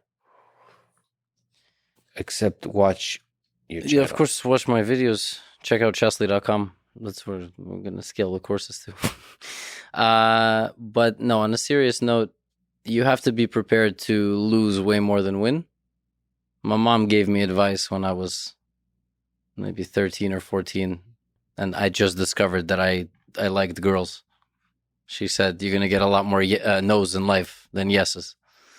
That even happened with my wife, actually. Our whole journey is quite fascinating. It's paved with rejection. Paved with, yes, various ghostings over the course of years. But we got married and we love each other very much. So it's a wonderful tale. But it's the same in chess. You're going to lose a lot, and you have to be, for adults. I noticed kids and adults learn chess very differently. Kids yell out in class and they're very excited and they don't realize how many times they get something wrong. Adults never want to talk during lessons because they're afraid of being wrong. Adults will preface correct answers with, "This is probably wrong," but like, shut up. You're paying for a private lesson. This is the place to be wrong. Mm-hmm. So adults especially think that being dominant in a career where they've dedicated a lot of their brain power, and a lot of their work ethic, and a lot of their study time, it's going to translate to chess. They do it to their own kids. They helicopter their own kids because they try to apply a lot of the same stuff. Studying chess is different than studying anything else. Anything else. Same could be argued for martial arts, I guess, but yeah, 100%. You have to have a beginner's mind, and what that actually means is sucking in every aspect of the game and studying all the interesting ways in which you suck. And you will realize you get better without actually trying to get better. I show up to the boxing gym one day, I move my hips better. Yeah. And I would do shadow boxing. Sensei goes, "You're moving your feet better today. You got better." I'm like, I didn't practice footwork. It's just your brain just starts putting it all together randomly. You might study a shitload and still lose 100 points. If you're going to study chess, and for fuck's sake, this is the only activity where people go in going, "How much do I have to work to be a grandmaster?" Nowhere else in my life have I ever seen someone try to pick up a hobby and want to be the top ranking level. Only in chess. You're right, but like, for example, when I like grappling sports, I'll see people come to a gym and basically ask like, how long before I can get into the UFC, right? But UFC champion is different. I mean, no, grandmaster is equivalent to getting into the UFC. I guess, yeah. So, but people quickly realize when like the 110-pound girl taps them out over and over, and they're a 230-pound like ripped dude, they realize like, okay, this is an art, this is a journey. Yeah. And I think if you resist the lessons that failure teaches you, that's when you don't grow. So like, just relax. And one of the things you have to learn, probably applies to chess too, is to know how to relax your body, your mind. And just like, there's something about, just like you said, like, if you don't resist it, if you relax, then your body, your mind will learn the way of this game. And probably add to that is just put a lot of hours in of having fun. But then I on that Perpetual Chess podcast, I listened to somebody that say like, it doesn't like puzzles, none of that. What matters is the number of hours you spend kind of suffering, meaning like thinking deeply, like straining, like thinking with your mind, like really working hard. So, and then you have the Magnus who says, no, what matters is the number of hours you spend having fun.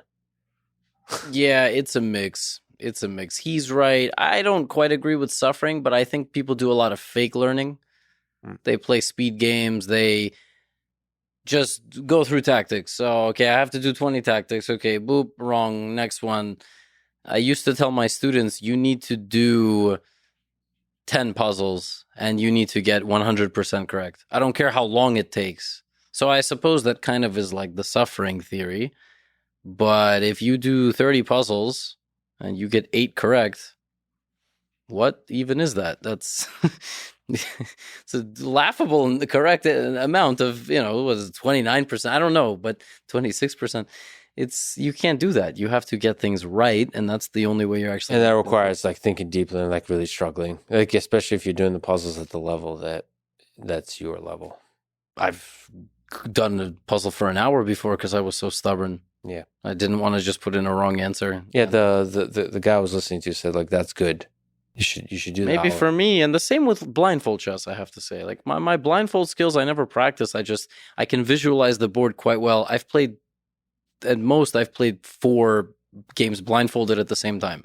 That sucks. That just feels horrible in the brain afterward. But like I can play 4 simultaneous games blindfolded. Yeah. Yeah. What's that take to do that? I don't know. And I get asked that all the time. How do I practice? Why the fuck? Why would you do that to yourself? There's no need. It's a good party trick. It is, yes. It is. The video of Magnus doing it in Columbus Circle on YouTube has like, I don't know how many views. I did it live with an announcer. I can't imagine how chaotic that was. But it's a great party trick. But, yeah. Oh, there is a Reddit thing. I forgot to ask Magnus that they asked me to ask him because they moved the wrong piece. Yes. And then somehow he remembered. I don't know how that happened, I have to tell you. I kind of presume that he figured out from the way the other person was Yeah. moving that they moved the wrong piece. Yeah. Yeah, I forgot to ask him that. Yeah. Why did I forget? I mean, my memory sucks. You said, ups and downs in your childhood, a little rough sometimes. Also, you get attacked by the beautiful, wonderful people on the internet. Sure. So sometimes it's difficult. What's been the lowest point that you've ever gone to in your mind? In my career, in my life? In your life, in your career, and everything, your mind. So have you ever been depressed? For sure. Yes. How did you, like, if you can remember moments, how did you overcome that?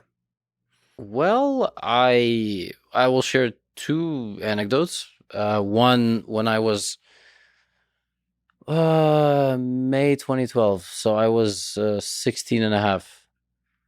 And I was living in a household situation where I thought nobody knew what was going on, basically, without sharing, obviously, extremely personal details, like what was going on except me. And I confided in my grandmother. I was, imagine living in a house where you basically feel like a prisoner. You don't want to interact with anybody in the house. You don't know how you're supposed to bring these things up. Of course, this sounds extremely vague, and I don't feel like exposing all of my entire family drama to the audience, but I lived this way for probably something like 8 months. I don't know, something ridiculous. It was the junior year of high school. So I was supposed to take my SATs.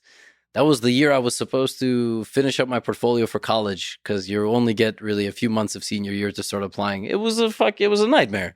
Yeah. Complete nightmare. And I don't know how I got through it. Time went by. I listened to sad music and tried to spend as little time at home as possible. I would pretend to fall asleep at my friends' houses so that my mom was like, "You coming for dinner?" And I would just pretend to be asleep. So it was just a grind. Yeah, it was a grind. I don't remember a whole lot from that period, just sort of finding what made me happy and trying to focus on it. And I was a teenager in the house. I wasn't going to run away. I still had a roof over my head, so I'm not saying I had it better or worse than others. I just had it different. And actually recently, this is much more raw in my memory. I more or less tore up a very happy life my wife and I had. And I've talked about this in bursts on stream, but essentially what happened was we had just been living in, it's actually funny, the way we got into this apartment was also very bad, but we were living in just a very nice little apartment, like high-rise apartment, safe. And the reason we moved into a high-rise was because we had lived in a house for 2 weeks that got broken into. Not because of who I am, but because we suspect we had people moving in mattresses, and they went, "Oh shit, these two people live here? That's it?" Mm-hmm. And basically there was 3 apartments. My upstairs neighbor let in somebody that they didn't expect, and the guy cracked our door open with a crowbar. Thank God that was the first day in 2 years my wife went to work.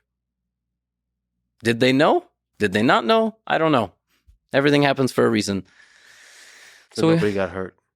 Nobody got hurt. Yeah, they stole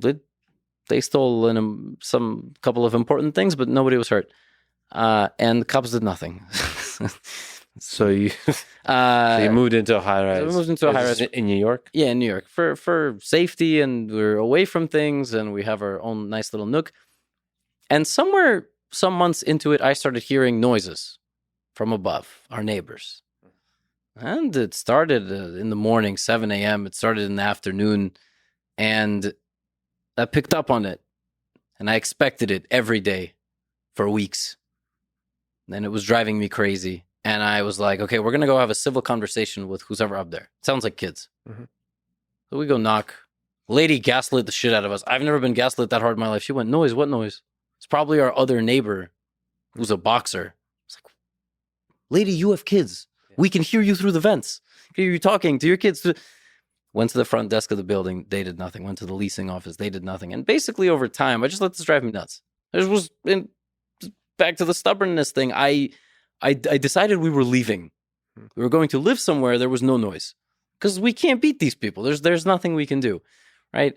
And my wife, I dragged her around to a bunch of different viewings. I was dead set. I was decided I was completely miserable, and we found a house to rent, like a nice house. Family had just moved away. House, standalone house. Not gonna have neighbors.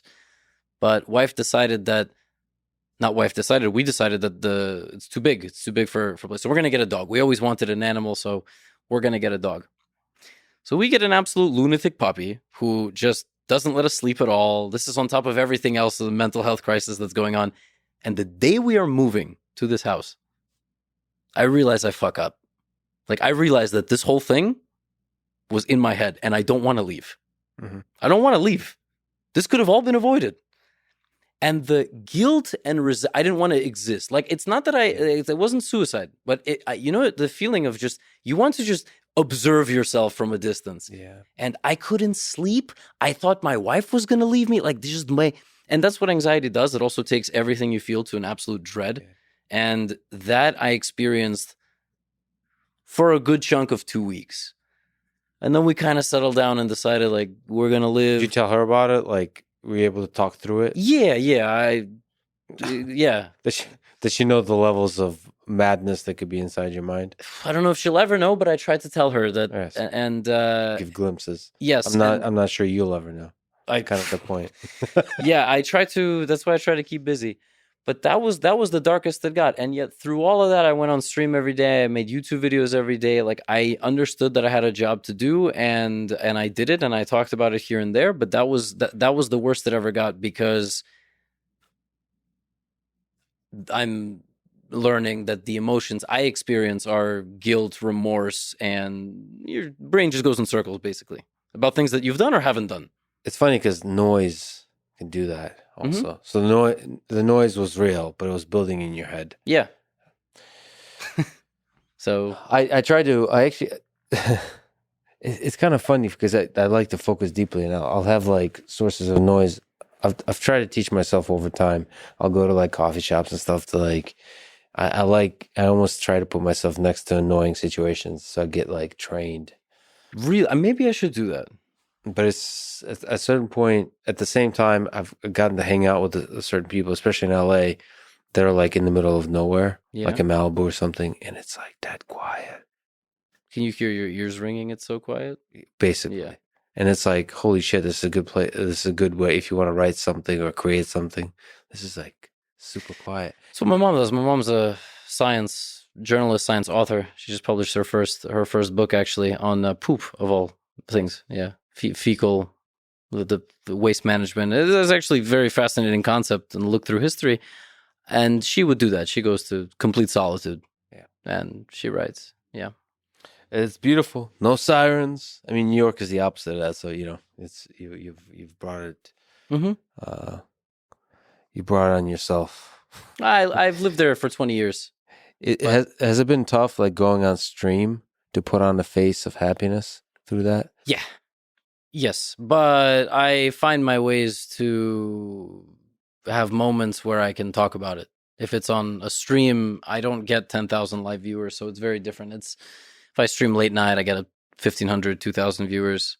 I used to care a lot more about viewers on stream, but I've basically invested fully in YouTube, so that's kind of the way I...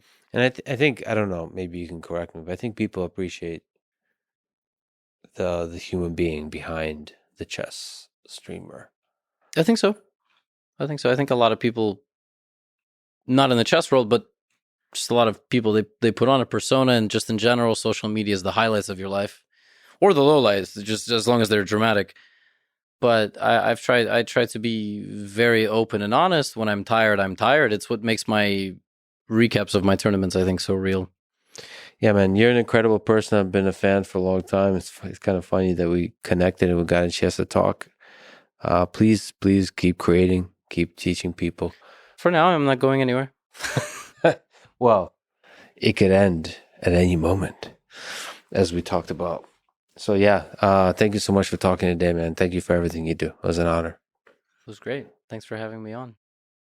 Thanks for listening to this conversation with Levi Rosman. To support this podcast, please check out our sponsors in the description. And now, let me leave you with some words from Irving Chernev. Every chess master was once a beginner. Thank you for listening, and hope to see you next time.